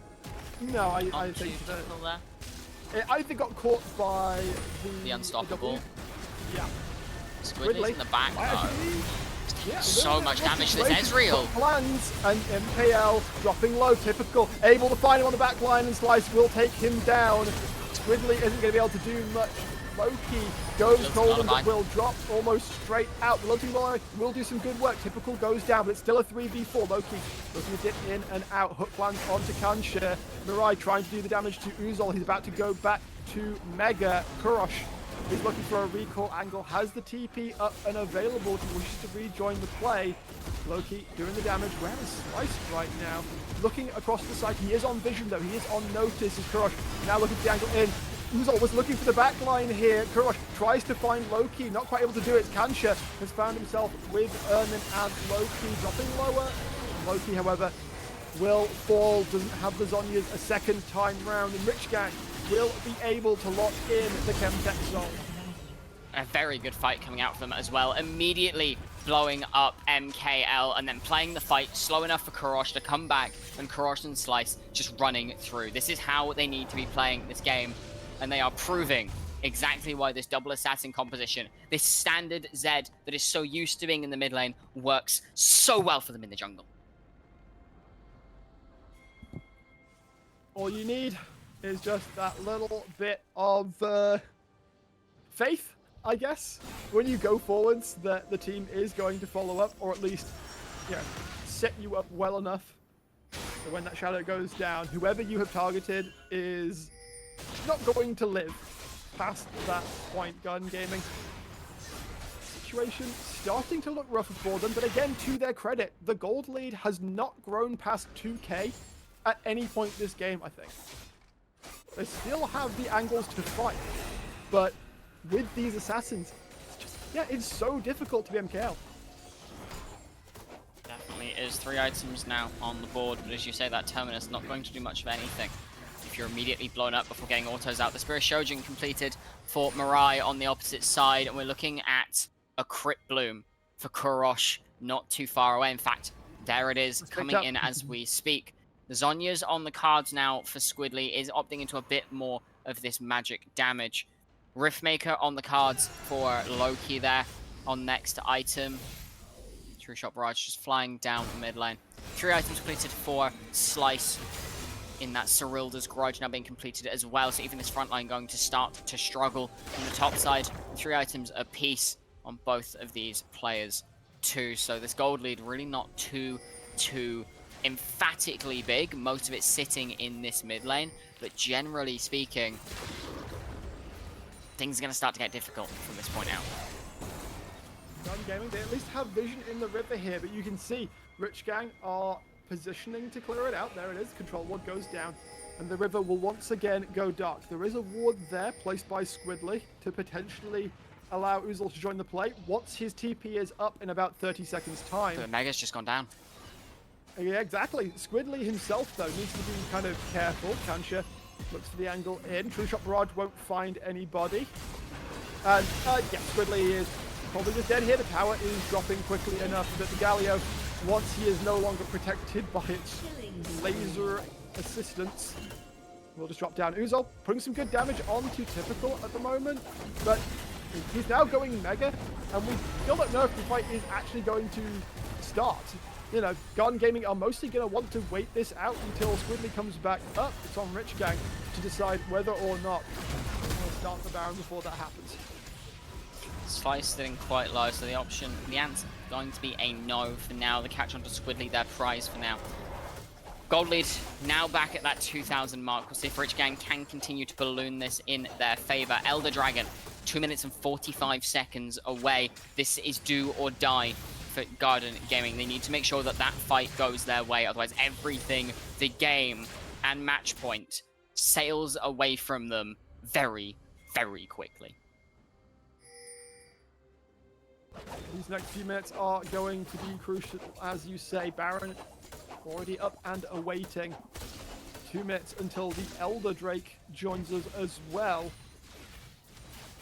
I'm still going to point at that goal difference and say, look, it's still only 2k between these two teams. As Slice gets caught by the Hooker Vermin, will lose his spell shield, of course. Cooldown on that item is pretty short, so unless they can really capitalize on it in the next 30 or so seconds, doesn't matter all that much. There is still some vision down. Rich Gang are just clearing all the waves off of the rift right now, trying to get as much gold in their pockets as possible before this inevitable next fight comes along. Race against the clock. These two assassins looking, hunting. They find somebody on their own. They find one of these big carries. The game may slip away from Garden Gaming. Rich Gang just weeds, popping up in their nice, serene little place. Oh, gets jumped on by Kurosh, but able to hop away pretty handily. And we're now coming down to cover. That's a vast majority now. Yeah, a vast majority of Rich Gang now situated towards the bottom side, so perhaps Baron was never their concern, really, and instead, with a minute until the Elder Dragon spawns, they now build up. Again, that complete chokehold over the vision in that bot side jungle. Did you make it impossible, like, nigh impossible. Yes, it does, sure. But with an Elder coming up in 40 seconds time, that means you have to answer. You have to send someone to answer that top wave. You've got TP on Uzul and Squidly. You have to send someone to answer that top wave because one of them can just go up there now. They're not going to though. 30 seconds on this Elder, as you so rightly say. Rich Gang holds full control over the river entrance. What happens instead if Garden Gaming are grouped up at the moment? If a fight starts, if Garden Gaming just go, we want to play for time, and Uzol or somebody, or Swiddly, potentially both, could TP to try and make something happen. Crush looking for the back line. MKL jumps on again. The damage isn't really coming through though. In fact, Slice is the one who gets cut down, and Garden Gaming may have found their angle. Typical, trying to Mirai has no mana. Go towards Loki. Loki finds the lilting lullaby onto 3. Kansha will drop. Mirai gets caught into the wall. Uzol has his number. The Ezreal is down, and just like that, Luna, 35 minutes into the game, it's Kurosh all alone in the jungle. Needs to get a recall off if he can. Loki is looking. Uzol is looking. And Rich Gang, they may have looked dominant for 35 minutes, but it's 36 is the number that Garden Gaming come a knocking as the base will be broken open. Kurosh is able to get back, but it's 15 seconds on Slice. It's 15 seconds on Kansha. This might just be it. We've been here before. We've seen this in game number 1. The Nexus Towers, they fall all too fast. Kurosh trying to find any way forward, but MKL's just re-hitting. MKL, there's nothing stopping this Varus. He's dead. The Nexus is extremely low, and Garden Gaming equalize. It's enough for Garden Gaming, and I was looking at that gold all that time. They never bled out. They never gave up. They kept even. They kept it close. And at the moment when it mattered, MKL did not die. Slice did. And Garden Gaming bring it to 1-1. One team fight. That is all these last 2 games have hinged on. Is one team fight. That last team, Mirai had no mana. This Ezreal couldn't be free firing. There was no damage coming out of this champion. Those Mystic shots, they weren't flying because there was nothing left in the tank to fire them. Slice got one shot. That Edge of Night was poked off beautifully by a hail of arrows coming out of MKL before that fight even started. And Kurosh, there's only so much that LeBlanc can do when you're hitting onto 3 tanks. It's so hard if the fights don't go exactly your way, and they had up until that point for Rich Gang. But ladies and gentlemen, there's a series on our hands. We're going to at least 4 games. And I can only commend Garden Gaming. They didn't get pulled into madness. They didn't get pulled into chaos. They did not take any fight that they did not deem worth it. They were even willing to give over the Chemtech soul. I mean, actually, the soul went over unwillingly, but they were giving a lot of dragons that they just went, we don't need to fight this. We scale. And much as we use we scale as a meme in this community, they scaled. Scaled very quickly, in fact. Twice now, we have just seen a final push with the mid laner left standing to defend. The next towers, they fall oh so quickly. Not quite another 30-minute game, but it was very, very close to it. Not quite a 40-minute game. We're at 36. We'll see if the games get shorter as the evening goes on. That's going to do it for game number 2, though, but you are not going to want to miss game 3 coming up in a few minutes' time. Garden Gaming showing that they've got some teeth and they are here to play. Back in a few.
And we are back for game number 3 after Garden Gaming say 35 minutes of you winning pretty much every major fight don't mean anything to us. Yeah, apparently draft can. My window is there. I don't know about. I know yours is behind you, but draft, we're gonna take it, and we're just gonna chuck it straight out the window today. Apparently, because there's 2 games in a row I've called this draft is better, and 2 games in a row that draft has lost. So what does draft matter? We can look a little bit deeper into that because I think, yeah, on paper, Rich Gang had the stronger draft, but we did touch on it briefly that the onus of execution was much higher for Rich Gang's composition. And in the moment where it mattered, we saw some damage get dropped onto MKL, Slice go in and be unable to find his mark, and then die. And then MKL, still decently healthy, I think he was just over half health, was able to help the rest of the team run through the rest of the fight. Yeah, I mean, the Edge of Night got poked off really early, but game 2 is in the past. Rich Gang back on red side for game number 3. Let's see if the bans get changed up. Yeah, I mean, it may end up just being a case that, it's just red side diff. And having that counter pick opportunity or something like that ends up mattering more. The bans, again, staying pretty much identical. I wonder if Zeri's going to hit the bench again after it was banned in game number 2 by Garden Gaming. Is there anything that Rich Gang might want to look to get rid of? Maybe the Lilia. We've seen it 2 games on the nod now. Garden Gaming sticking with that Both on red, solution. by the way. Okay. To take away the Varus. And there is the Lilia. Okay. Beautiful. Okay, so game 1 and 2, we saw it taken first rotation red side. Both teams seemingly thought that there was something more important, but it looks like the trade that is being made this series is that Lilia is kind of the place to be. Now, on paper, we saw that Slice was given the Zed. Like, theoretically, good matchup. But of course, Zeri goes unbanned, Leona goes unbanned. That's a very strong bot lane being locked in. It's 3 games in a row now where the Leona has just been given across to Rich Gang. You'd think that after a point, you'd start just giving it on first pick to Garden Gaming. But, alas, not going to be the case. This game. Omen doesn't care all that much. Rel is still available. He had a perfectly fine game 1 there. And oh no. Fortune gets picked up. Oh no, why, Luna? How are you ever bullet timing?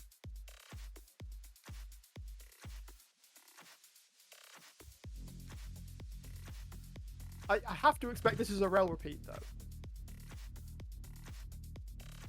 Instead, no. Okay, Nautilus is the pick. Worth remembering, though, in a big team fight, bullet time, if it's cast before Melting Lullaby actually procs, then it doesn't actually end the sleep, and the bonus damage still applies, if I'm not much mistaken.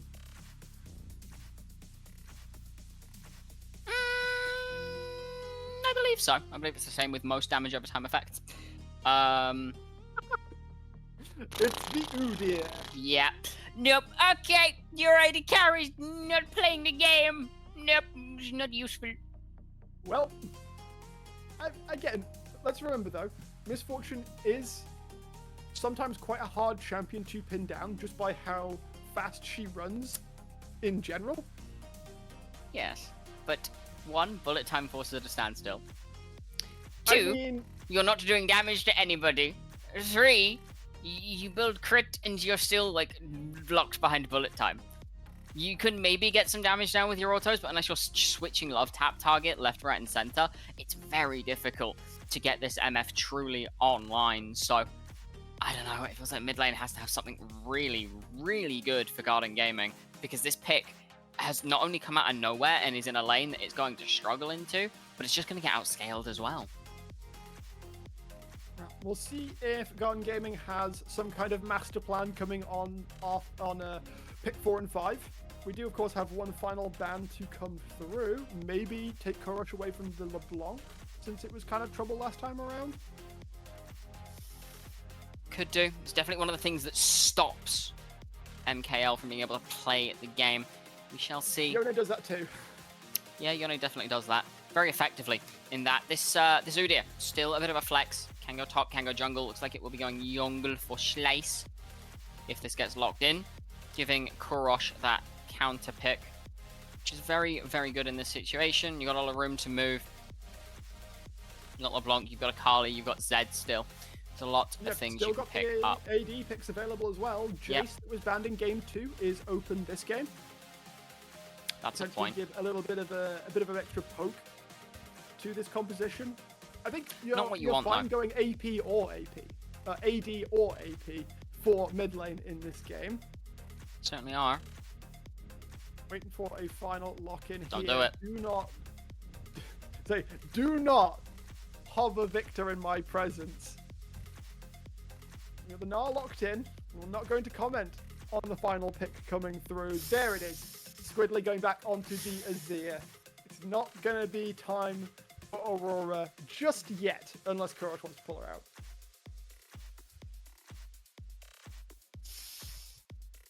You seem displeased.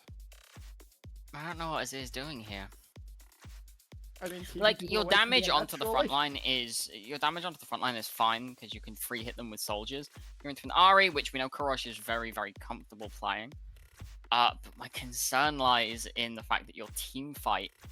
I mean, the Emperor's Divide is going to be fine for keeping Udyr out. It's going to be kind of fine for keeping Cassante out.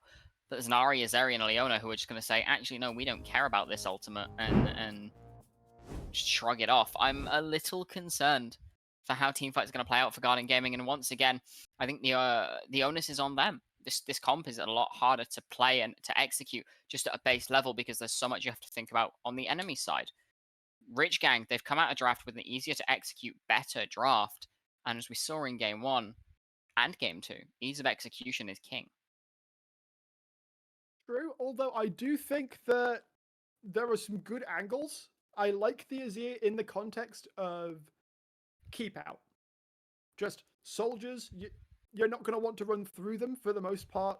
Emperor's Divide can keep people away so that this bullet time that we were questioning how MKL was going to have an opportunity to get it off, shove them away, possibly into low key, into the Lilting Lullaby, throw a bullet time over the top. That is kind of just a one team fight. It depends. It really depends. Because that relies on you hitting a 5-man Lilting Lullaby. You cannot have anybody get to this misfortune. If you only land it on 2 or 3 people, you can't really stand still to press the bullet time. It depends who it lands onto as well. I mean, if you're landing onto a typical Slice and Kanska, you're kind of fine. Because, I mean, Ari's in a real threat at that point. But if any one of those goes untouched, they just disrupt this MF too much. I don't know. I genuinely think the onus is on Garden Gaming to prove me wrong here. To say, actually, our draft is better. We can execute this at a higher level. But at a baseline, RG win this for me. Well, if Red Side Buff is to be believed, that may be the case also as we join the Rift for our third game of the day. After Garden Gaming evened it up in game number 2. We've got some returning picks. We've got Mirai back on the Zeri. Did a lot of work in game 1, of course. Kansha continues the streak of Leona. I mean, yep, she's just real good, yo.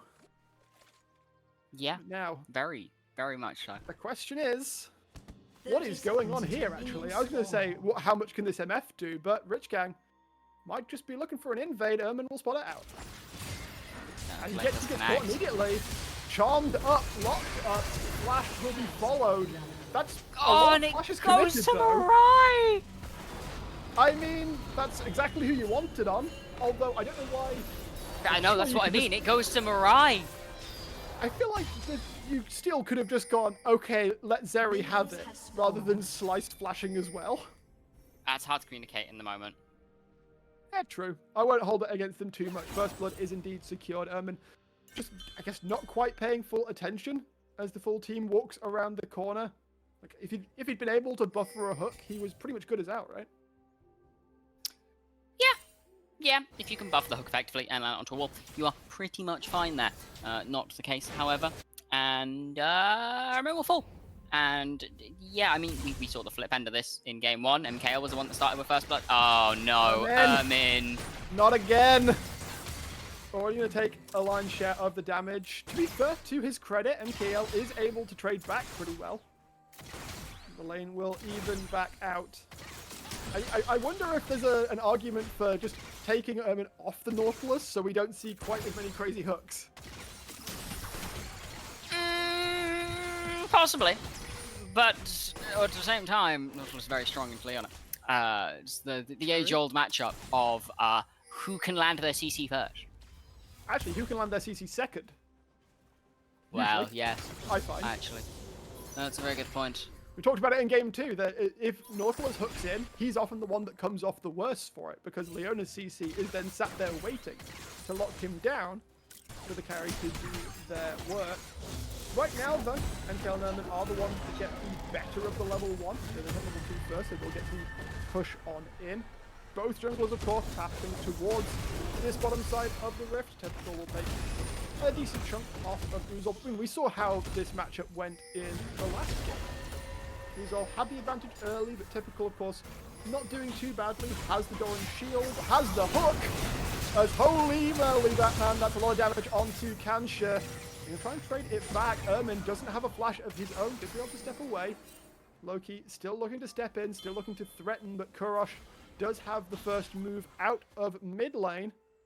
That said, they are still looking. Slice might have just about gotten away with it. In fact, Kurosh comes out of the mid lane, trying to put some damage down. Bot lane has moved also. Right now, it looks like they are going to pass like ships in the night.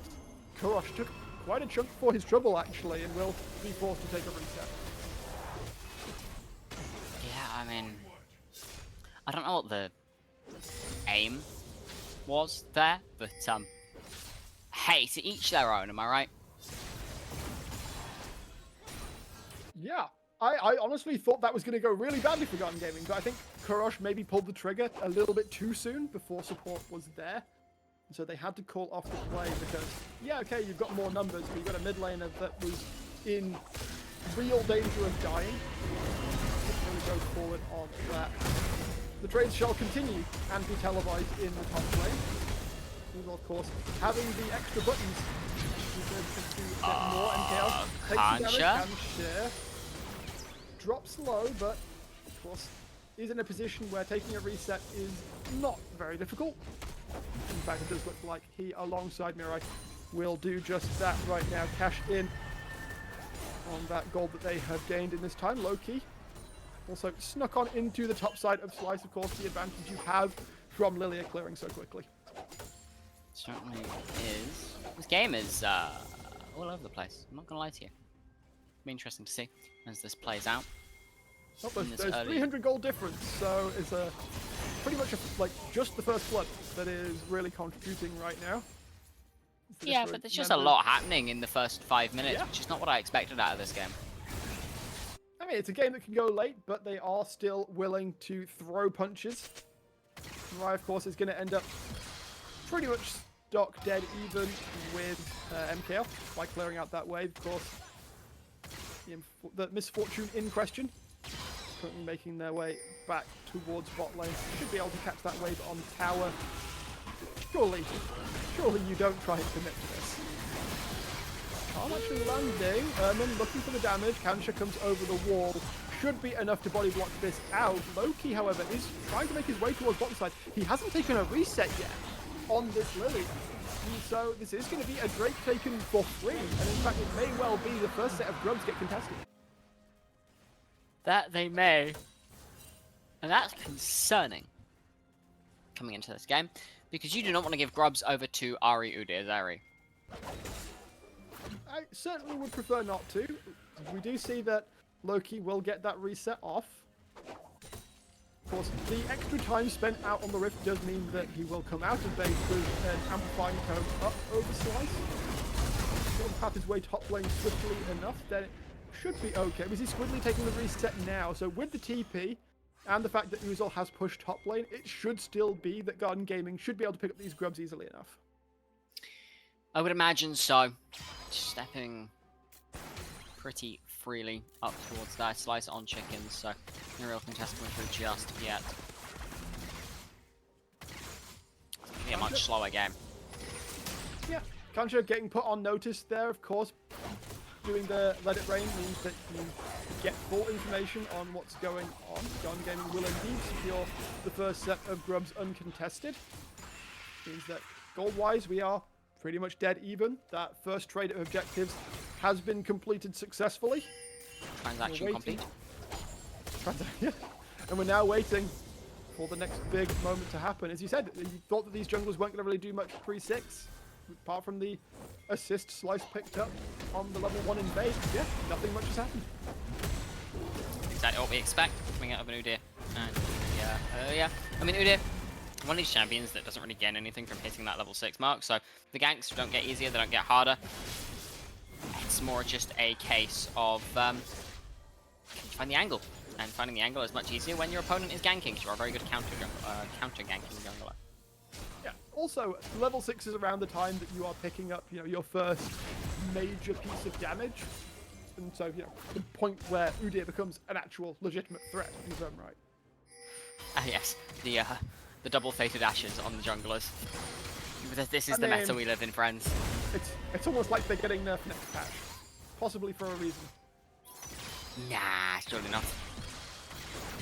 No reason behind it. Just it's what appeared on the spin the wheel for the balance team this week. Don't say that. Don't give fuel to the fire of the people complaining on Twitter. True, actually. Or, as production pulled on me earlier, what's Twitter? I only know x.com. I refuse. So do I. The joke was made to me earlier, I thought I'd pass it on to you. Yeah, unless I'm on a broadcast that requires me contractually to call it that, then with level 6 going through, Mirai taking a chunk. Ermin, Fake is already a hunting. if they can look to get one or the other. Kansha has flash available. Will he be able to get out with it? I am not so sure. Flash forward. no depth charge. MKL will rack it up. And the double up doesn't need to find its double as he takes it down. Lightning Crash now coming through. Mirai trying to save the wave. Low key. Lurking nearby Mirai. I think that ultimate was very much needed. Yeah, just clearing out that wave, completely dissuading the dive. Very good use of that Lightning Crash there. Now we see everybody start to reset. Kills now traded back up evenly. Bloodthirster, the first item on the list for MKL, as is standard with Misfortune in the current meta. It'll be interesting to see where this goes from here. As we see every component for that Bloodthirster now completed. Meanwhile, one kill picked up by Garden Gaming as the charm lands. But more importantly, on both of the side lanes, we saw that there were plates picked up. Oozle got one top. MKL got the solo gold bot lane, which is why he's able to come back out of the base with such a bounty of gold. Oozle tipping back towards top as well. Pretty darn close to finishing up his Trinity Force. Very close indeed. Nah, one of the few champions that does not want to rush the Sheen in this I see item. the pings. Slice is looking towards top side. Oozle not mega and will not be for some time. He's not careful. The chase coming in. Slice not able to find his mark though. Loki is relatively nearby, so the Lilia will be able to come in and spook him away. As we see, Drake coming up, 20 seconds time. Grubs will be coming up very shortly as well. Do you think like 6 grubs for 2 Drakes is worth it? I think it's a fine trade to make, but that's my big problem with the Udyr in this game. There's no Oh follow no, up. Squidly! Kansha. Flash is going to be able to shove the way back, shuffle out. And Kansha, with no flash to speak of, will just get scooped up into the waiting embrace of the tower. Fell straight into the waiting arms of Squidly there. I don't know if that was just a... Yeah, I don't know if that was just a I think we can kill here, but immediately shuffled under the tower with the Emperor's Divide. Leona, your Zenith Blade, it always puts you behind the enemy, so if you're ever doing it onto Nizza, you're guaranteed to get tagged by a backwards-facing shuffle. With that, Garden Gaming are able to secure all 6 grubs. Slice in the bottom side jungle right now is able to dodge away from the hook of Ermin. Of course, Drake is nearby. Slice will be able to safely secure the red buff. Garden Gaming seem to be questioning a little bit whether or not they want to contest. It seems like the answer is no for now. Yeah, it's Ocean Dragon, not too upsetting to give across. You have not got some of these bigger ultimates, that depth charge, that Emperor's Divide, both on cooldown. No real reason to be looking to fight this in this current moment. Dragon will go across, it's 2 for 2 on a Cloud Soul again. Much less impactful this time, but still looking at Lilia, looking at Na, looking at Zeri, looking at Ari. Still very happy to have.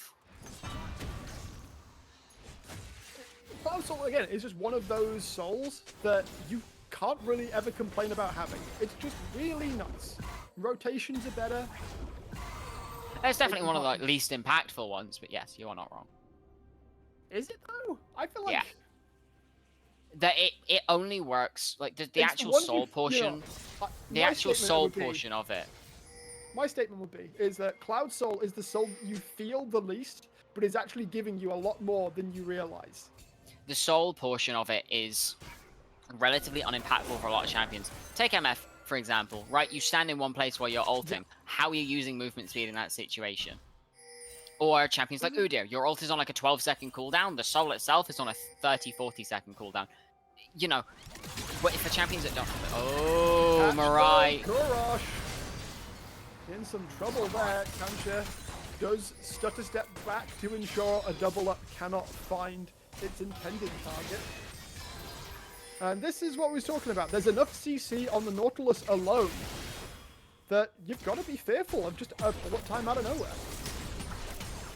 It is until you start getting to this team fight stage that bullet time is going to be deadly if you're not careful. But yeah, I think Cloud Soul is... It works the least in tandem with the majority of the cast. I think, again, you're never going to complain about having it, but a lot of champions can't use it effectively compared to an Infernal, or a Hextech, or a Mountain, or an Ocean, which just are generally good for everybody. Control wards going to get cleared on out by the side of Rich Gang, as Shelly will be joining us shortly. Loki is here on the mid lane, waiting for the rest of the team to come up and provide support. Mirai taking a decent chunk of damage, though. The love taps do stack up very quickly, but Slice has already started this one up. It doesn't look like Garden Gaming are in a good position to contest. Luzol being kept out by Typical on that top side. As you said, yeah, Luzol not able to join the play and has already gone Mega, so it does look like this will just be given across. Garden Gaming shouldn't be too sad about that, though. Slice will speed his way out. MKL, in the meantime, was just chilling out on the mid wave, continuing to build up that CS, now around a 30 CS advantage over Mirai, and yeah, those autos hurt. So a game in a row, Rich Gang has secured themselves that Herald. We'll see if they can use it to effectivity in this one. Bot tower. It's the third game red team ready to secure it, but God Gaming definitely got it last game. Yeah. Are you sure? Yes. Absolutely, fully certain. Oh, Christ, Typical. Just dead in the top lane. Yeah. He was able to find an angle, and the Cassante will drop down. I don't know if he's got enough damage to secure the whole tower, especially since Typical does have TP up and available. 20 seconds left in the death time as well. Mirai trying to get a reset, will not be allowed to.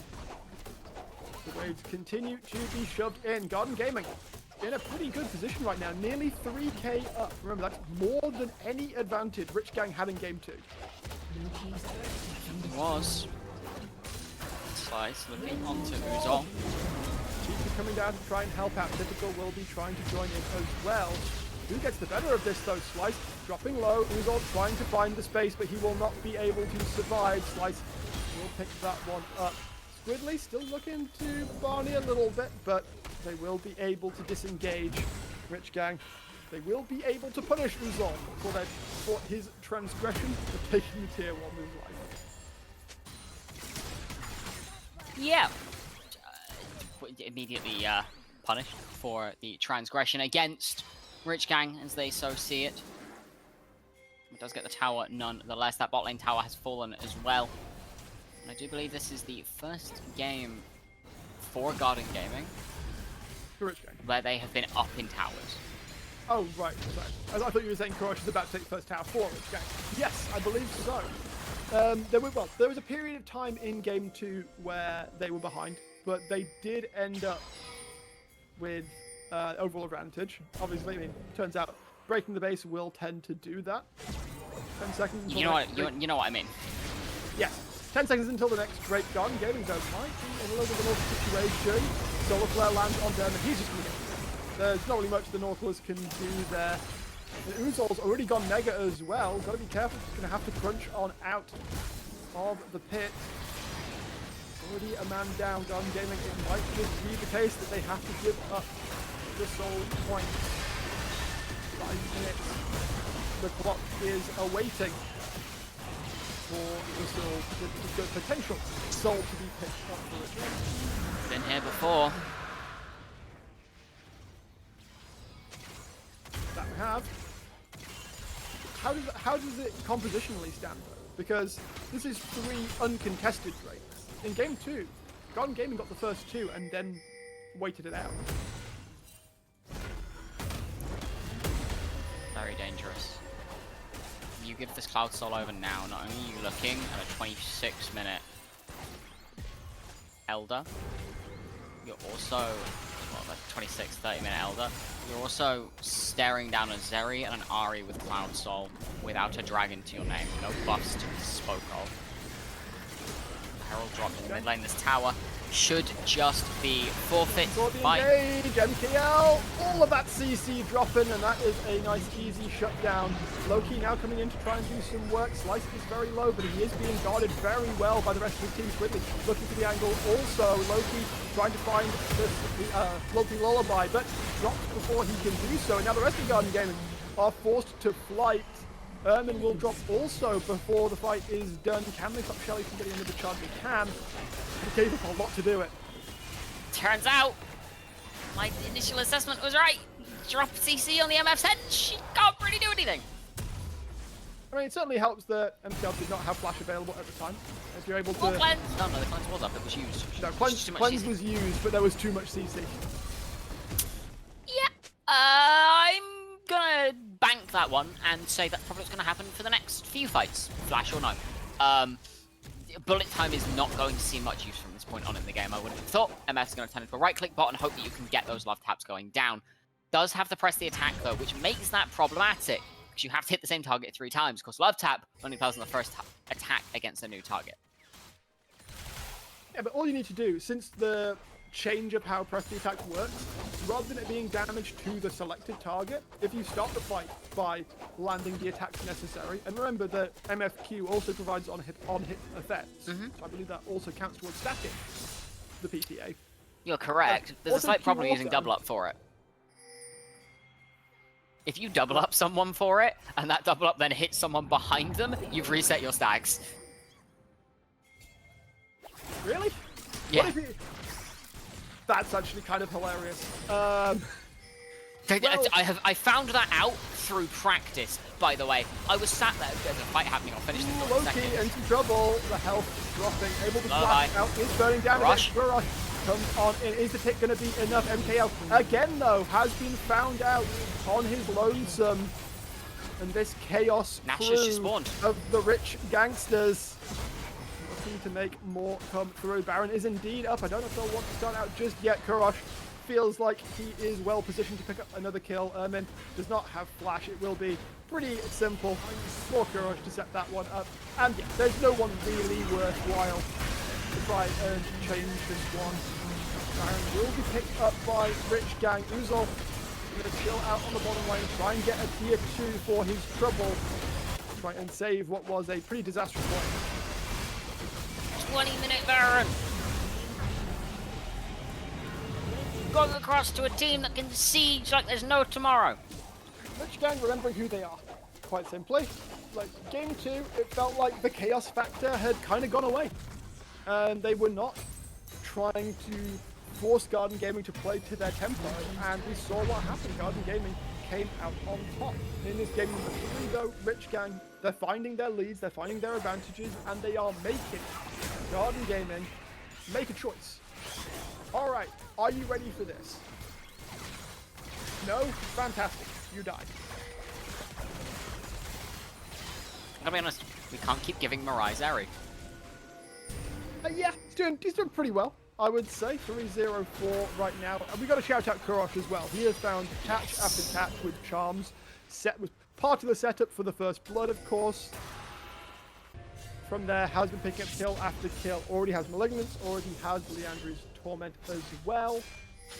10 stack on a Dark Seal also, if he feels confident enough to potentially turn that into the book. And with 20 seconds until the Cloud Drake spawns, looks to me like Garden Gaming are going to have to kind of pull a miracle out of their hat if they don't want to give the soul over. Yeah, it has to be a magical situation to secure this. There's no Aurora. There's no magic coursing through the veins of a magician this game. See Slice starting up this objective. Garden Gaming, stuck it's on just not working in. They are looking, but it's a little bit late, and Kurosh is already awaiting on the flank. TP coming in, Uzol is going to join the play. Dragon is down. Oh my god, the charm landed. Charm did land as the soul will get picked up. Bullet time goes across, but it's not finding its intended targets. Uzol goes mega, but gets charmed up before he can do anything, and now Typical is body blocking the entirety of Garden Gaming from doing anything as the rest of Rich Gang barrels down the mid lane. Tier 2 turret is going to drop before Garden Gaming can do anything, and the inhibitor might well follow. Very nicely done. Dragon take from Rich Gangsters. Allow them to break open the base for the first time this series. The base is wide open without a final push to end it out. Top lane maybe next on the list. The Wave in a decent spot for it. All members of Garden Gaming shifting up towards this top side now. Bar Uzol sat in that bot lane, trying to generate pressure. He's doing a decent job of it, but unfortunately, he's not been able to convert it. In these fights, Uzol has not been able to find the Gnar to set up for a fantastic bullet time over the top. And to be fair, MKL's never been in a position to land the bullet time over the top, really, because, of course, all of these Rich Gang members have been right in his face. Kurosh will force the flash out of Uzol, and they're still chasing. Typical will decide to think better of it. There's still plenty of turrets available outside of Garden Gaming's base here. Tier 1 in bot lane will drop after 24 minutes. Set their sights on the remaining tier 2s. Look at the gold as well. Garden Gaming, they had a 3,000 gold advantage. After that elongated passage of play, it's now Rich Gang that are up nearly, I said nearly 4, nearly 3, just over 3. In on the game as it stands. Very hard to play out. Looking at a 29-minute Elder spawn. And based on inventories, no item is like to be completed in that time for Garden Gaming, so they are about as strong as they're going to be, but maybe the wit's end on the top side. Both Squidly and MKL seemingly miles away from their next item. Okay. They go from chaos to composure. They have 3 members towards bot side. Typical pushing in mid lane. Kurosh pushing it in top lane. Garden Gaming, again, being forced to react to all of this pressure. Now, the waves aren't perfectly synced. Sure, that's fine. Sundisk will only defend for a short while before the waves start cascading back into the base of Garden Gaming. Super minions will, of course, keep that push going. Squidly gets absolutely melted. He's lucky to survive. The tier 2 in top lane takes about half its health before the rescue squad can arrive. Happy with their prize, they will wander into the jungle and claim some more. Slice has now gone up in CS over low-key after being behind for so long. Nasher in 45. Yep. Very close to just taking another fight and potentially ending this game out. Rich Gang, very happy in the current situation. 3 items strong on Mirai. 3 items strong on Kurosh, with a crit bloom ready and waiting to complete. The book has been bought, the library card coming forwards. The Soul Stealer ready to sate its appetite, satiated by the living essence of Garden Gaming. We're still looking, still looking for hooks, I respect it, but we're looking for this play. Squidly TPing into the mid lane. We'll look to try and take down the tier 1 here first. Rich Gang have already pulled the trigger. The Baron's health is already dropping, 9,000, 8,000, going lower. It looks like Garden Gaming, instead of contesting, are going to try and get as much gold as possible before the fight starts. Typical has found the catch onto Loki, trying to get in as Red Team will secure the Baron. Ermin and Uzol are surviving for a good while. MKL now joining the play. He's got to be careful how he pushes Kancha. Is unable to find his mark. Kurosh goes dominating. Rich Gang are doing their very best to get away. Loki tries to find Mirai, but he's not got enough damage to make it happen. Rich Gang get away. Full member standing. Mirai does not burn to death off of, despite Loki's best efforts. Squidly and MKL, I don't think they're even going to get this tier 2 in mid lane either. In fact, MKL is just going to get run down for his trouble. Locked up, and no flash is going to save you in this situation. Slice picks up another. After that Baron play went so badly wrong, it has exploded the game. Rich Gang now 12-3 and marching down the mid lane. Just like that, the base now in the eyes of the Rich Gangsters, ready to claim it as their own turf. Squidly and Aramin, the only ones left standing. Storm's coming through though. Kurosh taking a lot of damage, doesn't quite drop down. Mirai goes unstoppable, trying to free fire through. Uzol is able to clear out the waves. The has respawned also.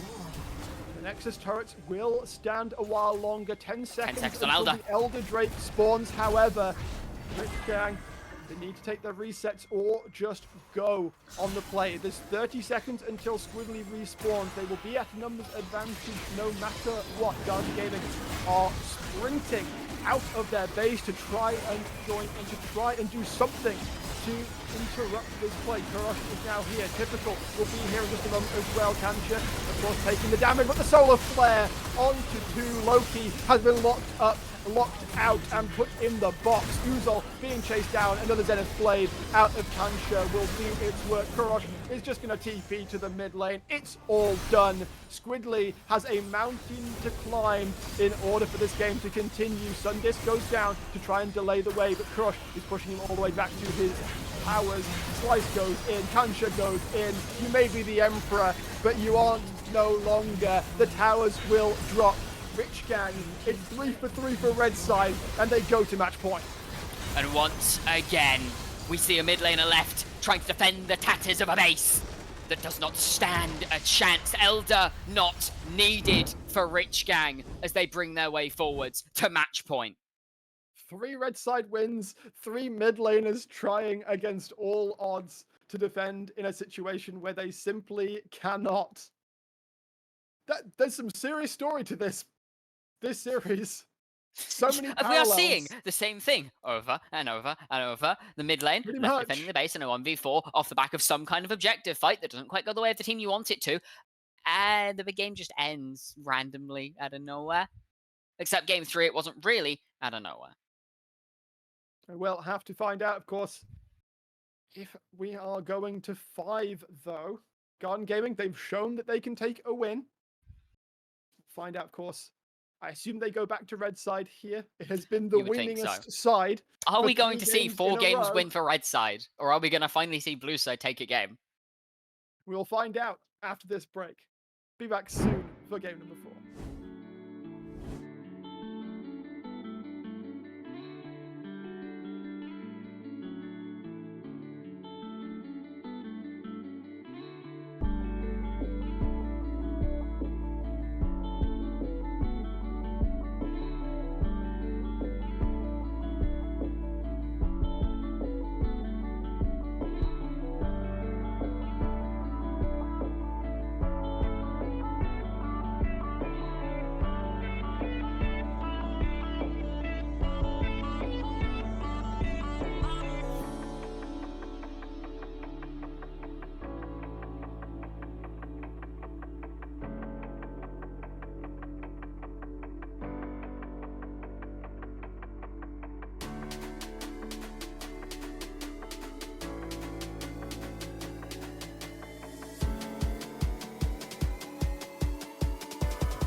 Welcome back, everybody, as we find ourselves on the precipice. On the precipice.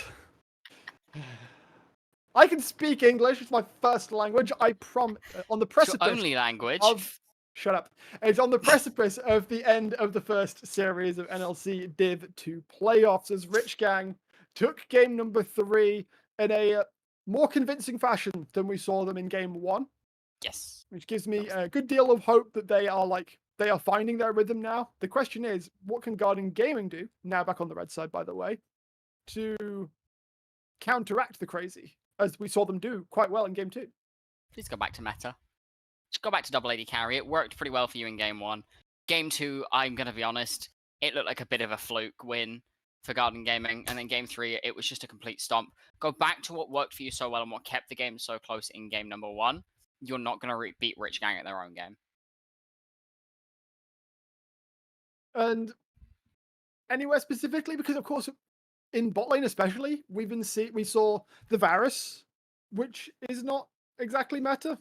No more immobile AD carries. That's thank you for. I know that was a very slow pitch, but thank you for picking that one up. Where's the Ezreal gone? Why are we not just picking the Ezreal. mobile safe carries. Zeri. Sure, Lucian and Kai'Sa have been Okay, banned away every game this series, but to be Ezreal, fair, Mirai Zeri. has been playing Zeri 2 of those games, and they banned it the third. So now they're on red side as well. Like, unless Rich Gang decide they want to B1 it, It has been yes, picked away from them. Both games, they were on blue side and could have B1'd it. true. I'm Well, just saying. now they're on red side. I wonder if Rich Gang want to prioritize something else, and then they can be the ones to take this area away. Honestly, I don't think even Rich need Gang it. should just B1 You it. can still ban it. Just take the Ezreal or take any one of the numerous mobile AD carries in the game. Please. The thing Please. is, I feel like Rich Gang can just B1 this area though. They can. Like, That's what I'm saying. You do they ban it. really need to do they actually need to B1 Leona for Kancha 4 games in a row? I don't know if that they really do. That's why I'm saying just ban it. Just ban the Zeri. Yeah. And pick one of the other multiple immobile AD carries. They've also banned Kai'Sa every single game they've been on blue side as well. Another very crazy concept to me. She is arguably the strongest AD carry because she's so incredibly versatile at the moment, and she's just being banned away on blue side. It's crazy to me. Well, now they're on red. We'll see if they want to change up their phase 1 bans, because they have kept it pretty much the same for most of these games. Take the Kai'Sa Zeri trade for one.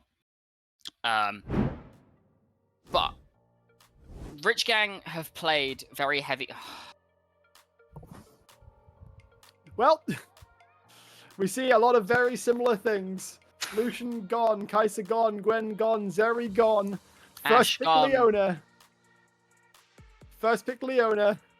Responded into with by Lilia Varus. Varus. Well, Lily not yet confirmed. In fact, they are going to Okay. take the Rel second. But does that mean that the Lilia could be picked up by Rich Gang? It does. I'm terrified. I was going to say, given the drafts that Rich Gang have thrown down, you can just play Xayah and be perfectly fine. They're playing such heavy dive, but that's not going to happen. And if this is locked in, good luck. I mean, Just you were good luck. saying not. Well, you were saying don't go non-meta picks, and then you say pick Xayah. So She is not non-meta. She isn't as strong as some of the meta, but she's not non-meta because she's always good into dive. Please, for the love of Christ, do this. Karosh's Ezreal is insane. Please. Do they want or necessarily need to do it first rotation though? No, but why not? You hide jungle, you hide top. You allow for this third pick to be something good for you. Nah. There we go. Yeah, that's the slice I know and love. Picking up the Viego, which, considering how snowbally fights have been for Rich Gang, that feels like a slam dunk for me. Yes, certainly is. Very happy with this pick. Little concerned the Aphelios is going to get banned away in second rotation. It's not the only carry you can take. I do want to see this Ezreal go mid though. Rich Gang just go back to meta, go to what's strong, and allow themselves the best angle forwards coming into game number 4 to close this out cleanly. Corki is locked in. Israel has a solid matchup into it, and we saw in game number 1 that this kind of worked. I still have the big problem though of having a mobile AD carry in the bot lane. Sure, the Aphelios just as immobile, but has a range advantage and plays more like a burst mage than an AD carry in current meta. So if you do take it, you are looking to play your maximum range with Moonlight Vigil into ability combos to immediately one-shot someone. The thing I see here though is that, granted, MKL locked in the Varus without knowing about the Viego, but Viego does not dive backline anywhere near as effectively as we saw with the Zed and with LeBlanc. Now, It doesn't need there to. is the potential where you could ban the LeBlanc as well, and then finding the backline is actually quite difficult, and MKL might have the opportunity to leverage this power. There goes the LeBlanc. Nidalee ban is an interesting one. You don't need to dive the backline as this Viego, because if you can kill the Rel or whatever other front line that Garden Gaming throw at you, you then have free access back to this Varus anyway. Well, Final ban is going to be the Rumble, which made it all the way through to second rotation of bans. We now need to see jungler or a top laner coming out. This should be jungle because, I mean, obviously you want to give Uzol the best hope of success possible. And okay, I was thinking, wow, okay, damn, they left the Lilia up until that point. Instead, it is going to be the Brand for low-key. Not bad. Don't hate it. I think it could be better, but don't hate it. Finally giving Uzol that counter pick. Don't pick Gnar with it. I beg of you. Gonna go with the Orianna. I really wanted to see the Ezreal go mid here. I think it would have been really solid. I mean, the Orianna's fine. We'll do fine into the Corki in lane. You don't really have the best ball delivery. You've got Leona. That's arguably the only one you've got. That's pretty good. I'm not gonna lie. And it depends on who she gets onto. Because I mean, every game so far, Kansha has been diving onto someone who's split off from the fight, which completely takes away ball delivery. The Ornn, however, will allow for the setup to be twice as good. Just throw that Ram, Call of the Forge God, straight through the enemy team and allow Kansha an easy solar flare to then allow for ball delivery to be perfect. Uzol has to pick something really good to contest this. This Rich Gang squad looks to really thrive in the big team fights. I was wondering for a second if Alawi might do the trick. They play it safe. They pick up the Cassante. I don't like it. Why are we putting our split pusher carry top laner on tanks 4 games in a row? Camille was open as well.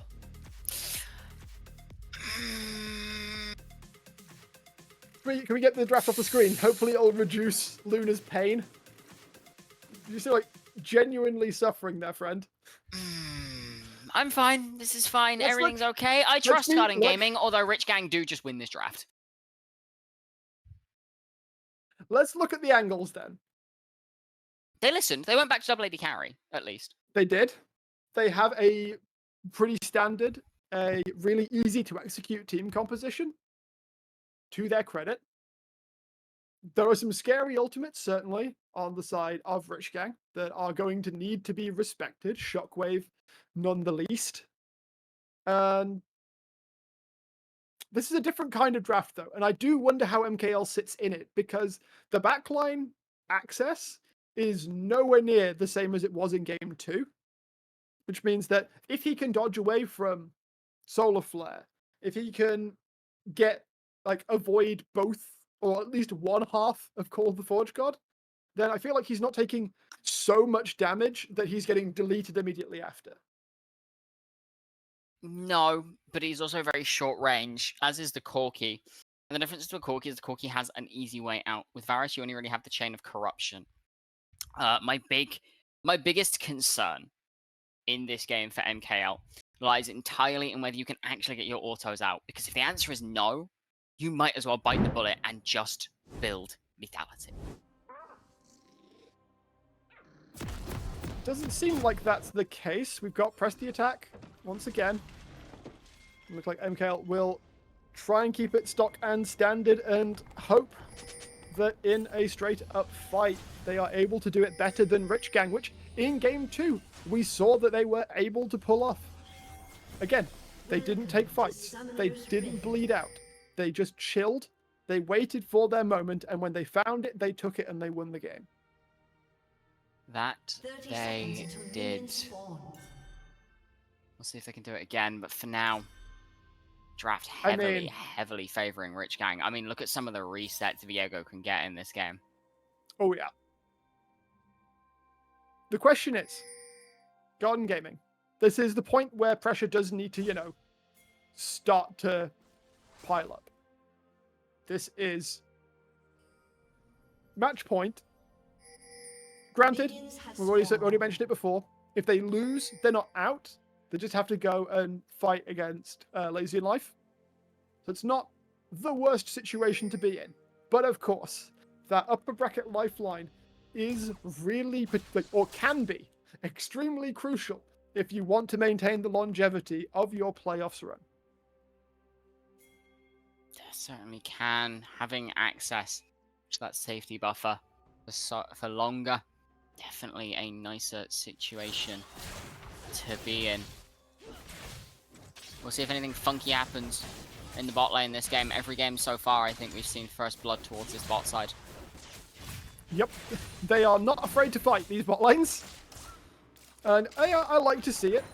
Squidly getting the early push. Of course, Kurosh is able to trade quite effectively, though. Command attack greatly outranges the autos of Corki. And so while he has the early push, he is effectively trading health for that push. Yep, you have that going for you at the very least. Okay, I have to shout out Typical. We have a choo-choo captain in the top lane. Captain? Yep, we have a choo-choo captain in the top lane. As someone who genuinely likes trains, and like, don't at me, I know it's an autistic thing. Squidly might be in some trouble. It's stunned up, has to flash. And Slice already making things happen though. Squidly trying to push and now is in considerable danger after the fact. In fact, look at Slice. He's just waiting on the blue life. Yep. Loki gonna have to try here. Will get the damage down, doesn't get the passive procced off. Smites are available for both junglers. Squidly is going to move across. Slice still looking to contest this. It does get picked up by Loki. Kansha will show up to try and make something happen. It is a little bit too late. Mirai is moving. Way too late for anything to happen, and it might be in some trouble now. Zenith Blade does not land. Q does not find its mark either, though. Mirai going to put some good damage down onto Ermin. Meanwhile, they are slapping each other silly in the top lane. Uzol trying to step away. Typical. Brittle proc would be coming through in just a second. The flash used by Typical. Meanwhile, Loki possibly in a little bit of trouble. Slice going low after the brand passive coming through. Ermin flashes to try and find the angle. Mirai is going to have to flash himself, but he gets caught up, locked up, and the damage will be enough. Ermin burning down. Kansha will be able to pick one back up. MKL, however, is able to get one, but in the meantime, Loki gets punished by Kurosh and Slice, who are then going to walk their way into the bot lane, and Kurosh is going to get himself a second.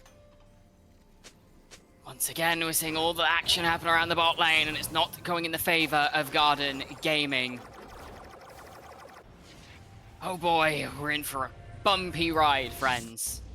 So, in the plus common, MKL got a kill, Mirai didn't.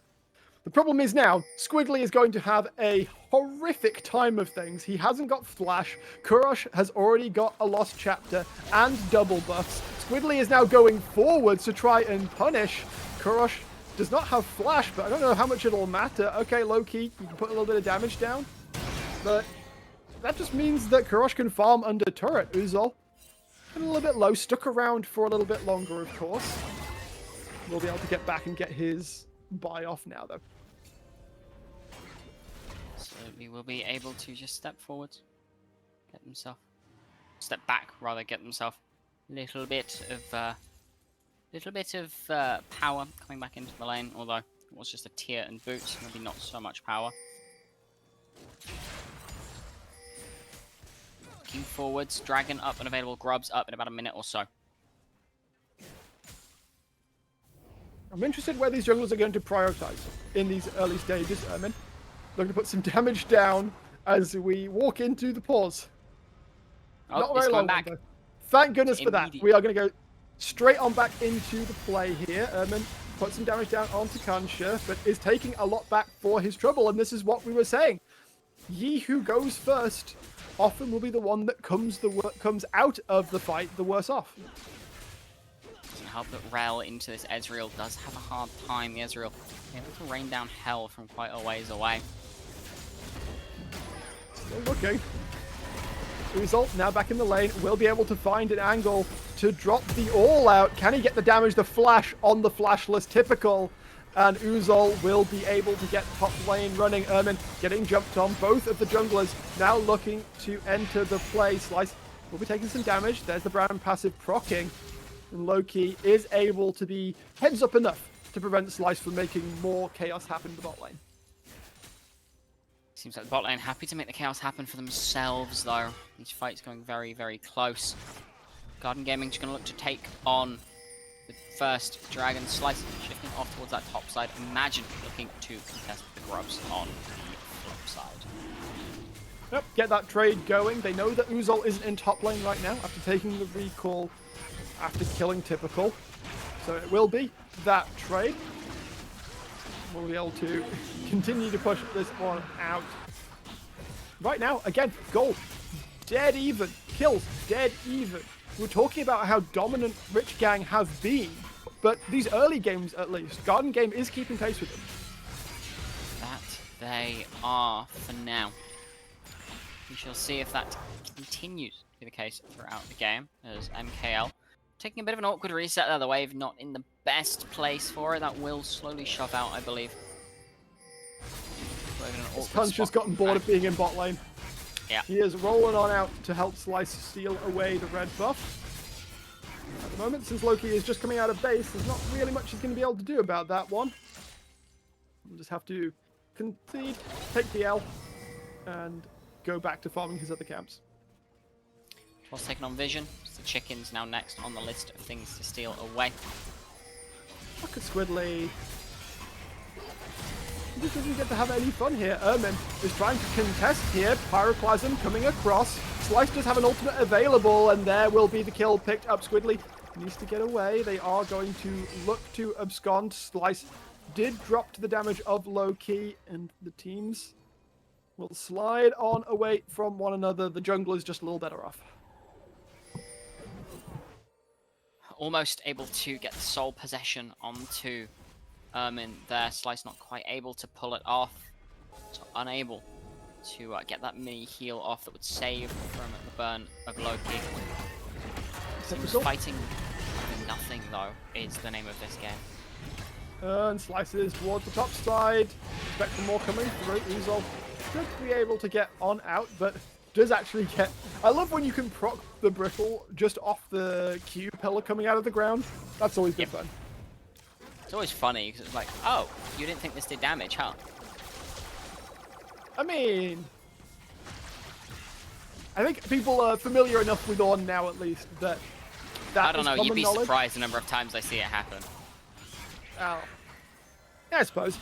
Gun Gaming, they will be able to step in and get a little bit of the invade damage done of their own. Loki is keeping up decently well with Slice. Of course, not taking the death in that previous fight does mean that we will continue to build up that little bit of an advantage for the time being. It's a while yet until the next Drake joins us. So we are back to even Stevens. Just waiting for that spark to erupt in a fight to materialize. Could be a little while yet. Although his team's not afraid to fight for no reason, as we see another solo kill from Uzol in the top lane. I mean, he's not on his Camille, but oh well. Still taking those W's. Loki. And Slice. In fact, Squidly as well. I just saw him towards the top side. Lurking around. And nothing will come of it as yet. Bot lane. They're looking for it, but do they really need anything to happen right now? Garden Gaming have actually managed to build up a little bit of a CS advantage, mostly off the back, of course, of Uzol having the run of the top lane 2 levels up over Typical right now. Very much winning the battle of the poles in top lane. Certainly is. Slice ready to punish the over-aggression of Garden Gaming. There it is! And in some trouble is going to be able to flash away from the True Shot Barrage, and to his credit, get out with his life. Slice stunned up, not able to follow through with that Heartbreaker. Would have spelled the end for Ermin and possibly MKL as well. Mirai completely out of mana though.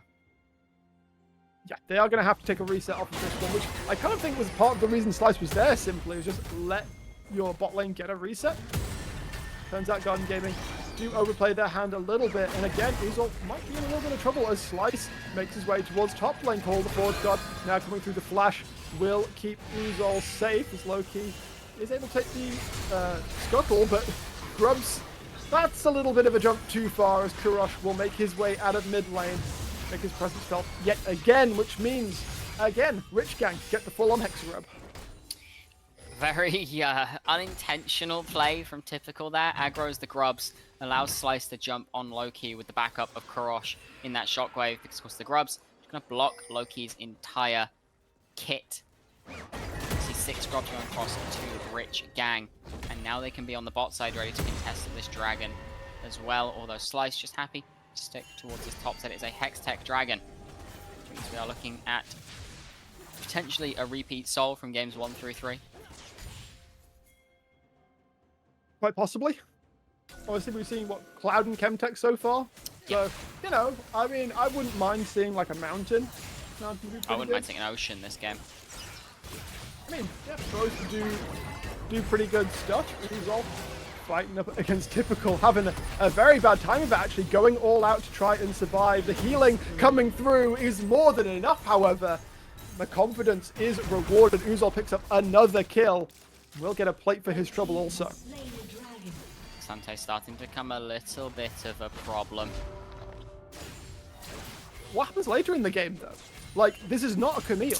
You are not going to be able to delete it. You're still probably going to just one-shot an Ezreal or an Orianna if you get to them. Yeah, fair. I mean, yeah, to Sante. Speaking of Ezreal... speaking of Brand a little bit, as the TP now coming in, Rich Gang putting all of their members towards the bot side. Slice goes too far though, and Squidly will be able to pick him up. Typical coming in. Uzol will match it with a TP of his own. Pick up another kill also. And right now, Garden Gaming doing exactly what they need to do. They're building up the gold advantage. They are weathering the storm of Rich Gang's plays. They're looking at a decent spot. Are we going 4 for 4 on red side? We might be, although I'm a little concerned. Kurosh's build, it's built for blowing up squishies. How in the world are we dealing with Xante? Luden's companion, not made to kill through tanks, doesn't have those burn items that you need. Yeah, they got Bork on Slice. It's fine, right? That's what I'm going to keep telling myself. We'll see as time goes. As Kurosh is Squidly just getting auto down. Yep, I mean, double buffs will do that. Slice oh no, has Slice. been found out as well. Heartbreaker will be used. The chase down now coming through. He is pretty swift, but may still be able to get away and not able to land the stun. And Slice will be able to get out with his life. It does mean, though, that he is going to have to give up a decent chunk of his top lane camps. It's not a great situation to be in, and Slice, that Shattering Lands missing is a big plus. Doesn't mean you don't die, you do lose so much off the back of it. Team's turret has been destroyed. And with Ocean Soul now ready and waiting, it's the soul that we are left with. Yes, indeed. You were talking about how you wanted it. Garden Gaming, they already have 2 Drakes to their name, 2.5k up. They pick up the Rift Herald also, after taking first Drake in the top lane as well.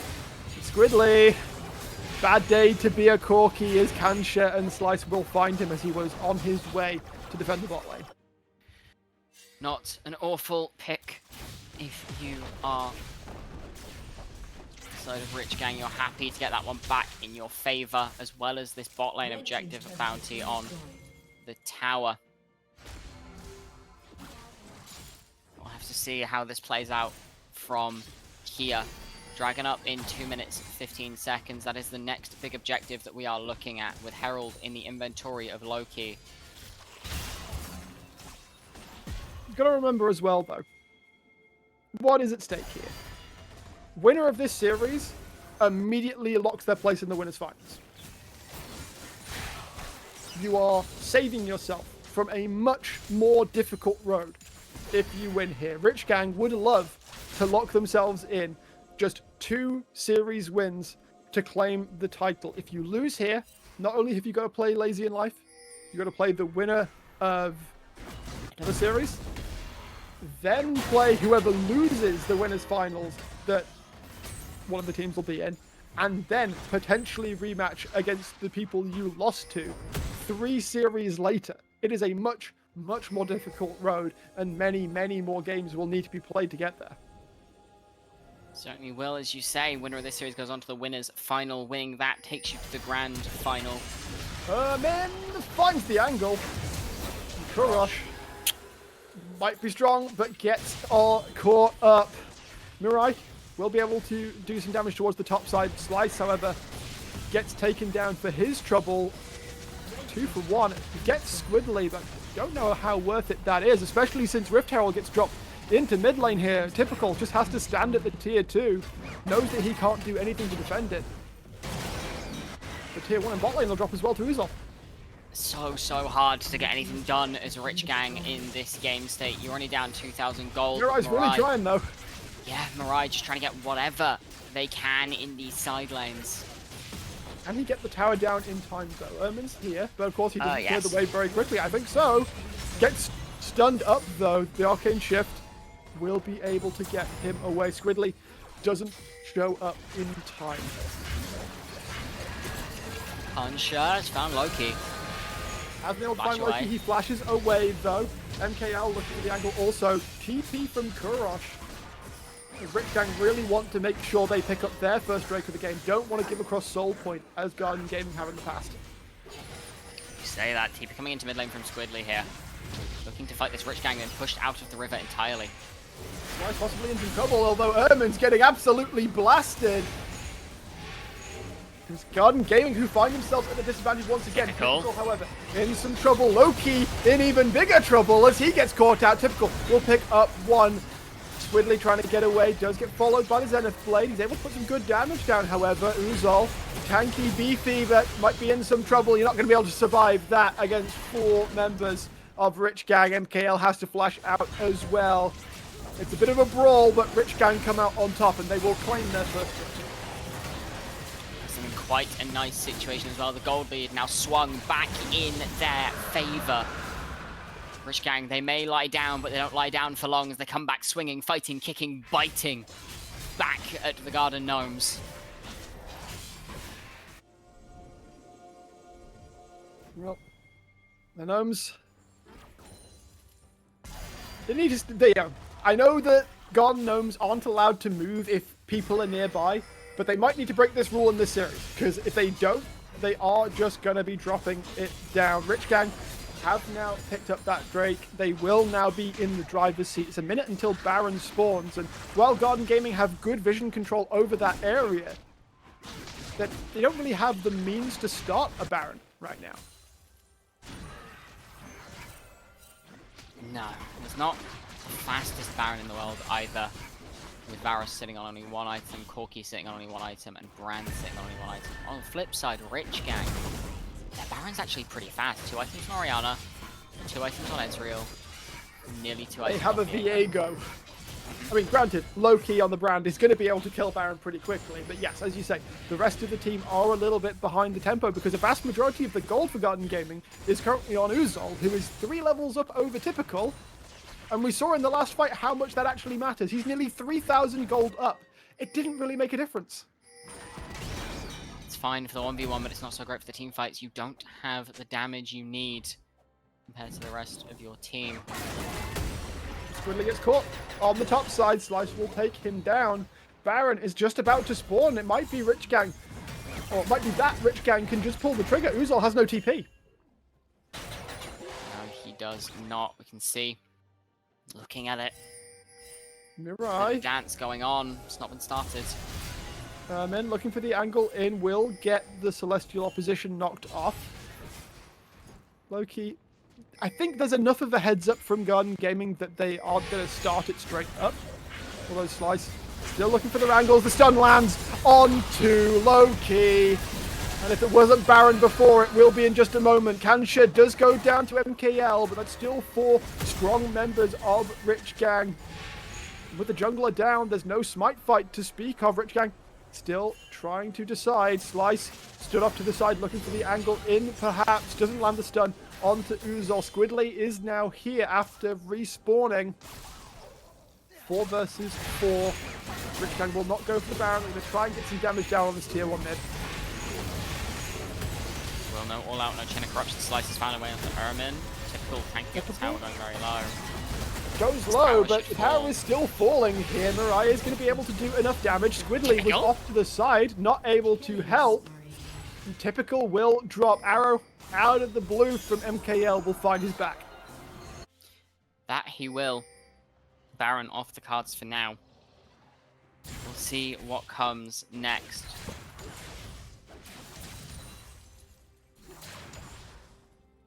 We're looking towards now. I'm looking towards MKL now. He's got 2 items completed. He's 4-1. He's doing pretty darn well.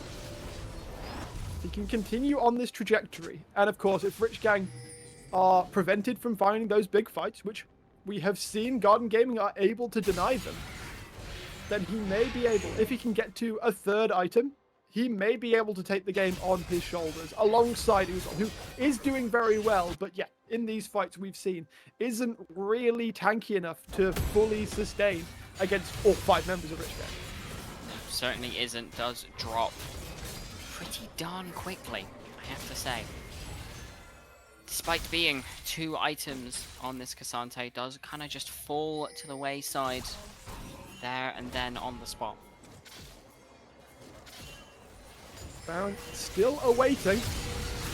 Oh, MKL though. You can't get caught like that. Slice manages to get in, but MKL does not actually fall. Call the Forge God coming across. Typical. Trying to find its damage is Angle. Uzol gets caught as the damage from the right will be enough to pick it up. Kansha, however, drops to low key. MKL still alive, and with Slice down, Garden Gaming have the angle in. There's no shockwave. There's no Call the Forge God. There's nothing really. It's all about how much poke damage can be put down by Rich Gang. Garden Gaming, they standing their ground right now. Instead, they're moving across to mid lane actually to try and stop the push from Mirai. They are. Mirai moving back down towards this dragon. Loki getting a bit of damage down, but Slice and Kansha back on the map now. Can they take it down quickly enough? 7 seconds until Uzol respawns as well. TP up and available. Dragon has already been started off. Ermin and Squidly trying to keep them at arm's length. The bodies are coming forwards though. Kansha has arrived. Slice has arrived. Drake does go down. MKL and the rest of Garden Gaming immediately are put to flight. They need to get out quickly though. Typical stepping in. Squidly dropping low. The burn damage coming through from low key, but they've been found out. Their escape was not clean. Kurosh and Slice able to take down low key. They do have to trade Typical for it, but that's now 35 seconds without a jungler on the map. Uzol pushing the waves down mid lane. Can Rich Gang step towards the Baron here? They've got this Cassante to worry about. You can see all of them running up to it now, and they kill this extremely quickly. 2 items across the board on all 3 of these carries. How does Garden Gaming get here in time? Uzol looking for the angle in right now. Of course, if he can find a good all-out onto Mirai, onto Slice, onto Kurosh, then this could still be playable. Ermin looking for the angle in. There's the TP coming out from Typical after having respawned. Uzol now going into the pit. Ermin trying to do the damage. The Baron has been secured. Kansha has been forced off to the side. Ermin will get mentored down as Squidly is trying to find the damage. He goes forward with the Valkyrie into the face of Kansha, and it's easy as that for Slice to pick up. Rich Gang will secure the Baron and some kills as well. Surely the play was just done. Uzol tried to ult Slice out of the Baron pit. That Heartbreaker back over the wall. Suddenly Uzol is all outed, half health and out of the fight, and the rest of the team crumbles in the face of adversity that Rich Gang provide. Baron on all 5 members. They may be down 2 dragons. They're up 6 grubs. They've got Baron Nashor at their hands. They've got a 2,500 gold lead ready and waiting, and all it takes is one good engage, and this game could just be over. I know, true both ways at this point, though. I feel like Garden Gaming are scary enough. Low-key is at 2.5 items. He is doing real damage. MKL, not quite at the 3rd item yet, but it looks like he'll be going towards a Wit's End on that 3rd item. Or a Jack Show. Or a Jack Show. Yeah, Terminus doesn't build out of Negatron. No, it doesn't. I thought it is Half-Pound Axe and a Reaper Bow. Wait. You know what? Item components. It's like, yes, this item that gives resists has no resists in its cost. Still doesn't innately give resists. It's just got the on-hit effect. Yeah. I thought for a second there, and you know what? I'm okay with it. I'm not mad. Typical currently pushing in the mid lane. Squidly there to respond. Beyond now moving across. Call the Forge God can come in at any time. Omen has already melted down. Garden Gaming got to run away. Call the Forge God coming across. Low-key gets caught and taken down. Also, Kurosh will pick that up, and they are knocking on the base. They are eager to try and end the series. Will they be able to manage it? Mirai firing through. Kurosh getting that damage down. Also, the wave clear is not fantastic from Garden Gaming, and they can't deal with these range buffed supers or siege minions. They will bear keep worth blocking. mentioning. It's the first game where mid inhib is not the first and only one to fall. We like theming, and not going to be the case this game. Rich Gang have broken open the base at 27 minutes. Low-key dropping in that play. We're looking towards 90 seconds. Would be the Ocean Soul for the side of Garden Gaming. Baron is a bit of an afterthought at this point. 3 minutes until that respawns. The Baron timer, I think, should wear off of the members of Rich Gang before they can make another play. But it's safe to say that they got good value off of that. Look at Kurosh. Yeah, that's right. Completed. Elixir of Sorcery inventory. He says one more fight in this game is done. The LDR completed for Mirai as well. Or the last Whisper completed, as well as that Spirit of Shojin. Wit's End on Slice.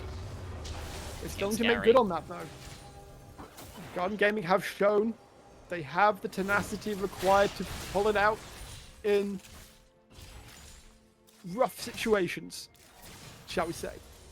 They are 5k down. They are on the brink of being thrown down into the lower bracket. Can they pull something out to try and make it to a game 5? Call of the Forge God coming across. Loki has to flash, but he does survive for now. The wave will get pushed in as Rich Gang will relent. They know that 15 seconds until the Ocean Dragon comes up, and they can just wait for that. Right now, Garden Gaming stepping up on the mid-wave. Kansha looking for the angle, will get stunned up. Call the Forge God is not available. Solar Flare will do the work. Loki gets dropped once again. Typical is able to find some great work. Ermin can try and hold the line for a moment, but it's all on Uzol. It's all on MKL. Squiddly there as well. Mirai has been found though, and Uzol has done exactly what he needs to do. Finds the Quadra. It's now Kurosh versus the two carries. MKL dropping lower.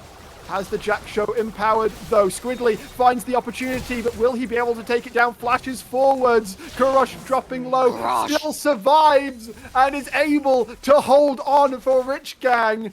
KL still thinking, still looking. But Kurosh is able to get out. The dragon is up and available. MKL shouldn't have too much trouble taking it down solo. It's going to be a little while until anyone comes back up, but Kurosh has the TP available. There is a control ward right there. Uzol coming out of the base.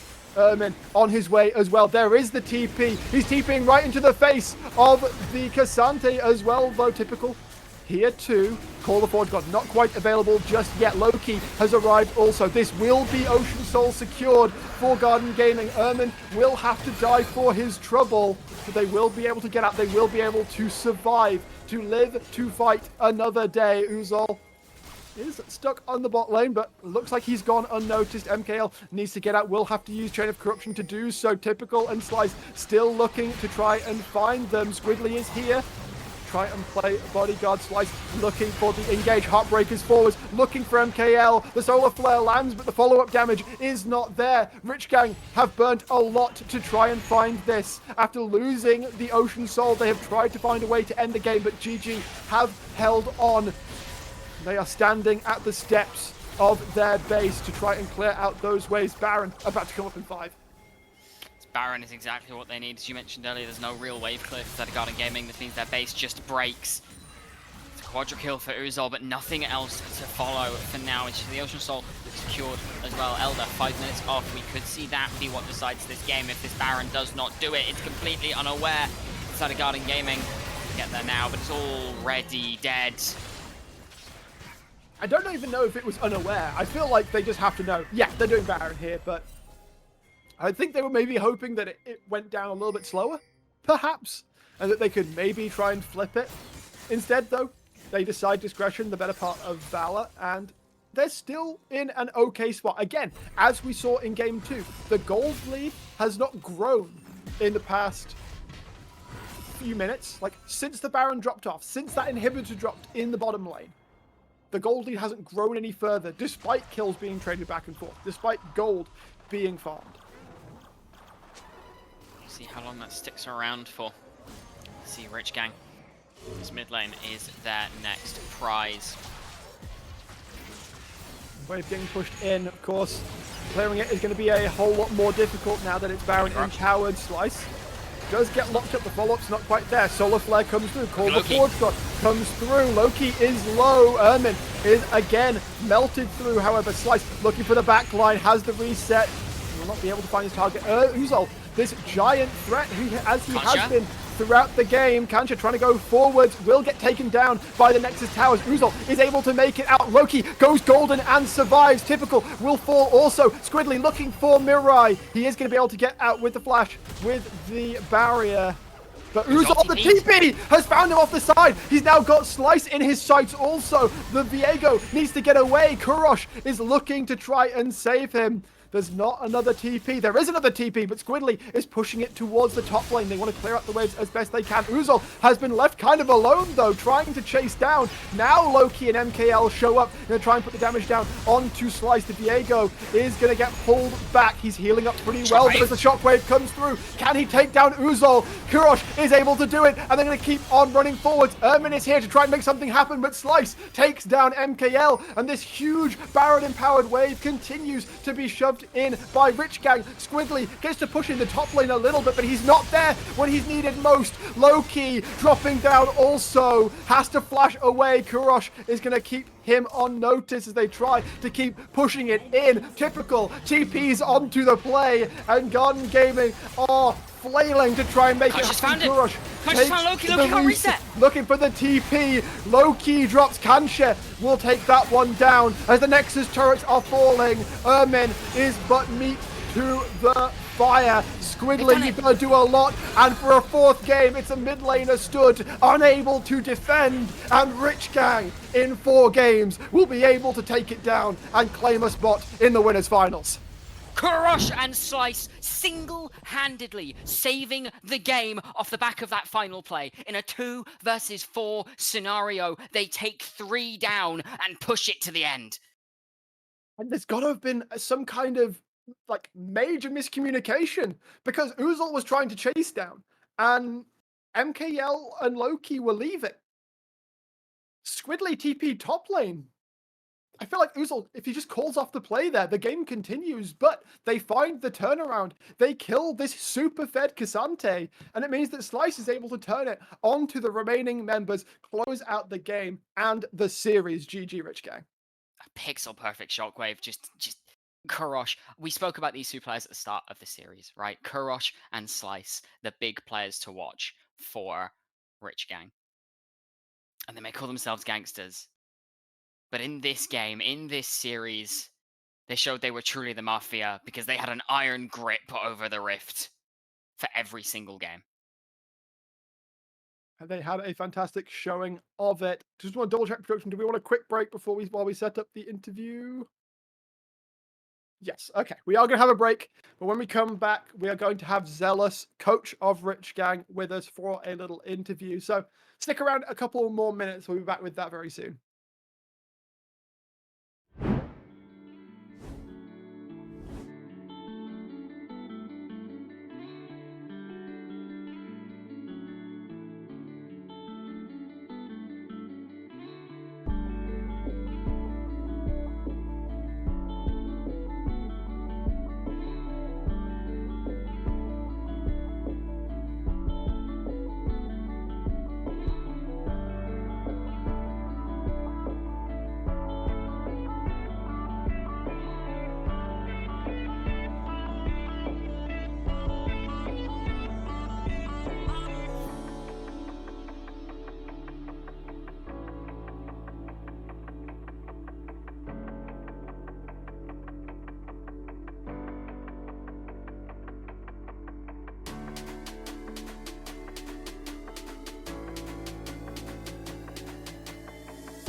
as promised, we are back for the interview with Zealous, coach of Rich Gang.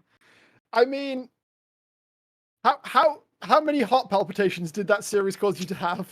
I mean, I something was clinched throughout the entire series, and luckily we made it through. But it wasn't. I was desperately nervous at some points, but we made it through, and that's what matters, you know.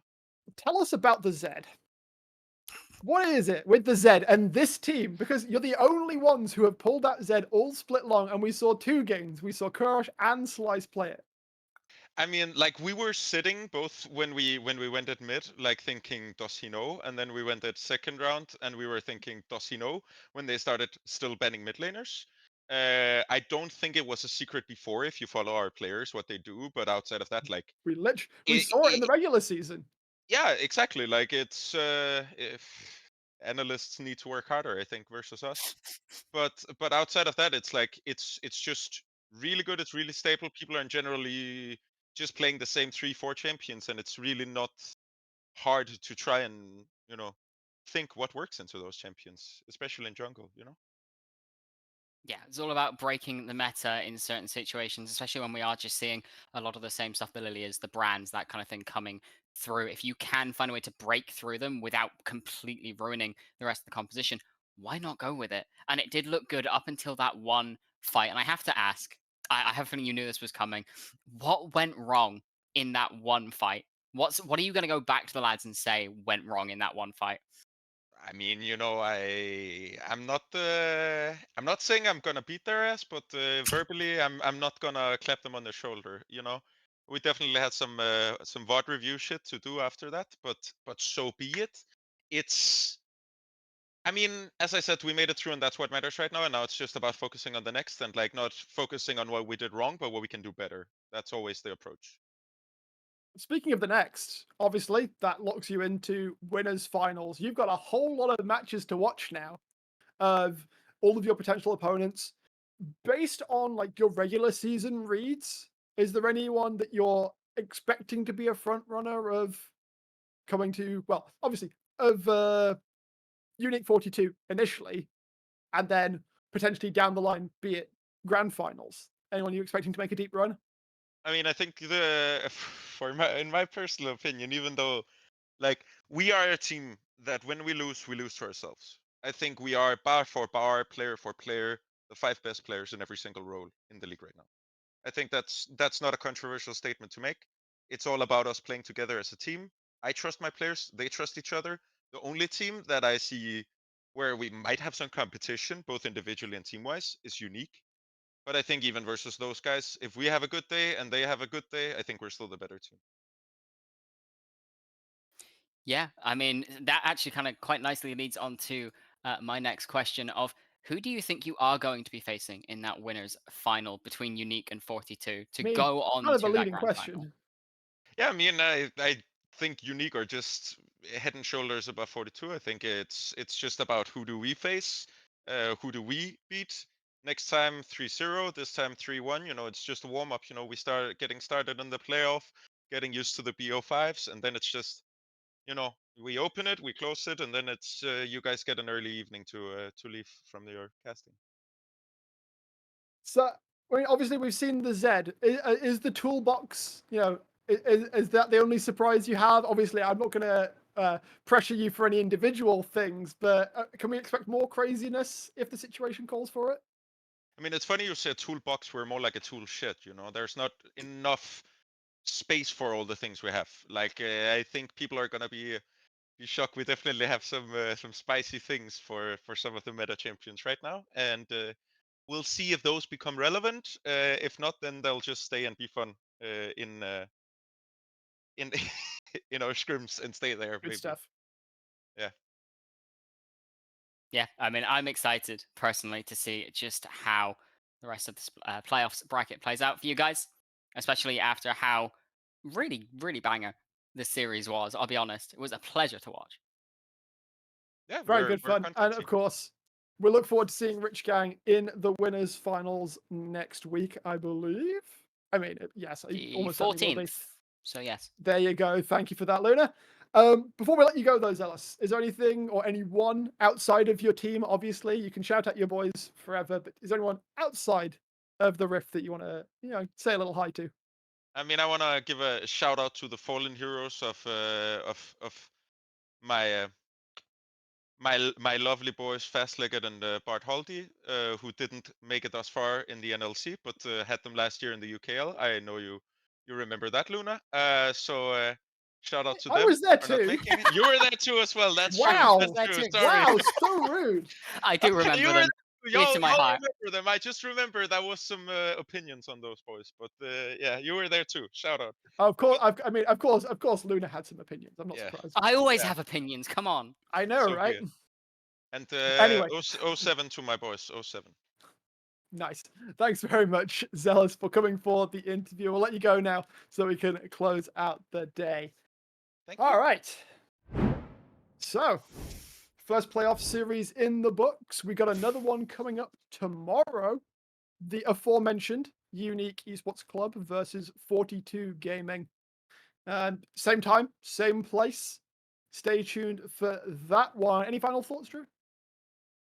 I think we're just getting started. I think this whole playoff bracket is going to be banger. Unique 42, Garden Gaming, Lazy in Life, Fourth Wall versus the loser of Unique 42, immediately into Rich Gang versus the winner. It's gonna be a day. It's gonna be a week. It's gonna be a playoffs bracket. I'm excited. Y'all should be too. It's not gonna be something you want to miss. Absolutely not. So, that being said, we'll see you tomorrow for that 42 Unique series. I've been Brackish Brit. That's been Luna. Shout outs, as always, to Cadbury for the production. And we will see you tomorrow. Catch you there.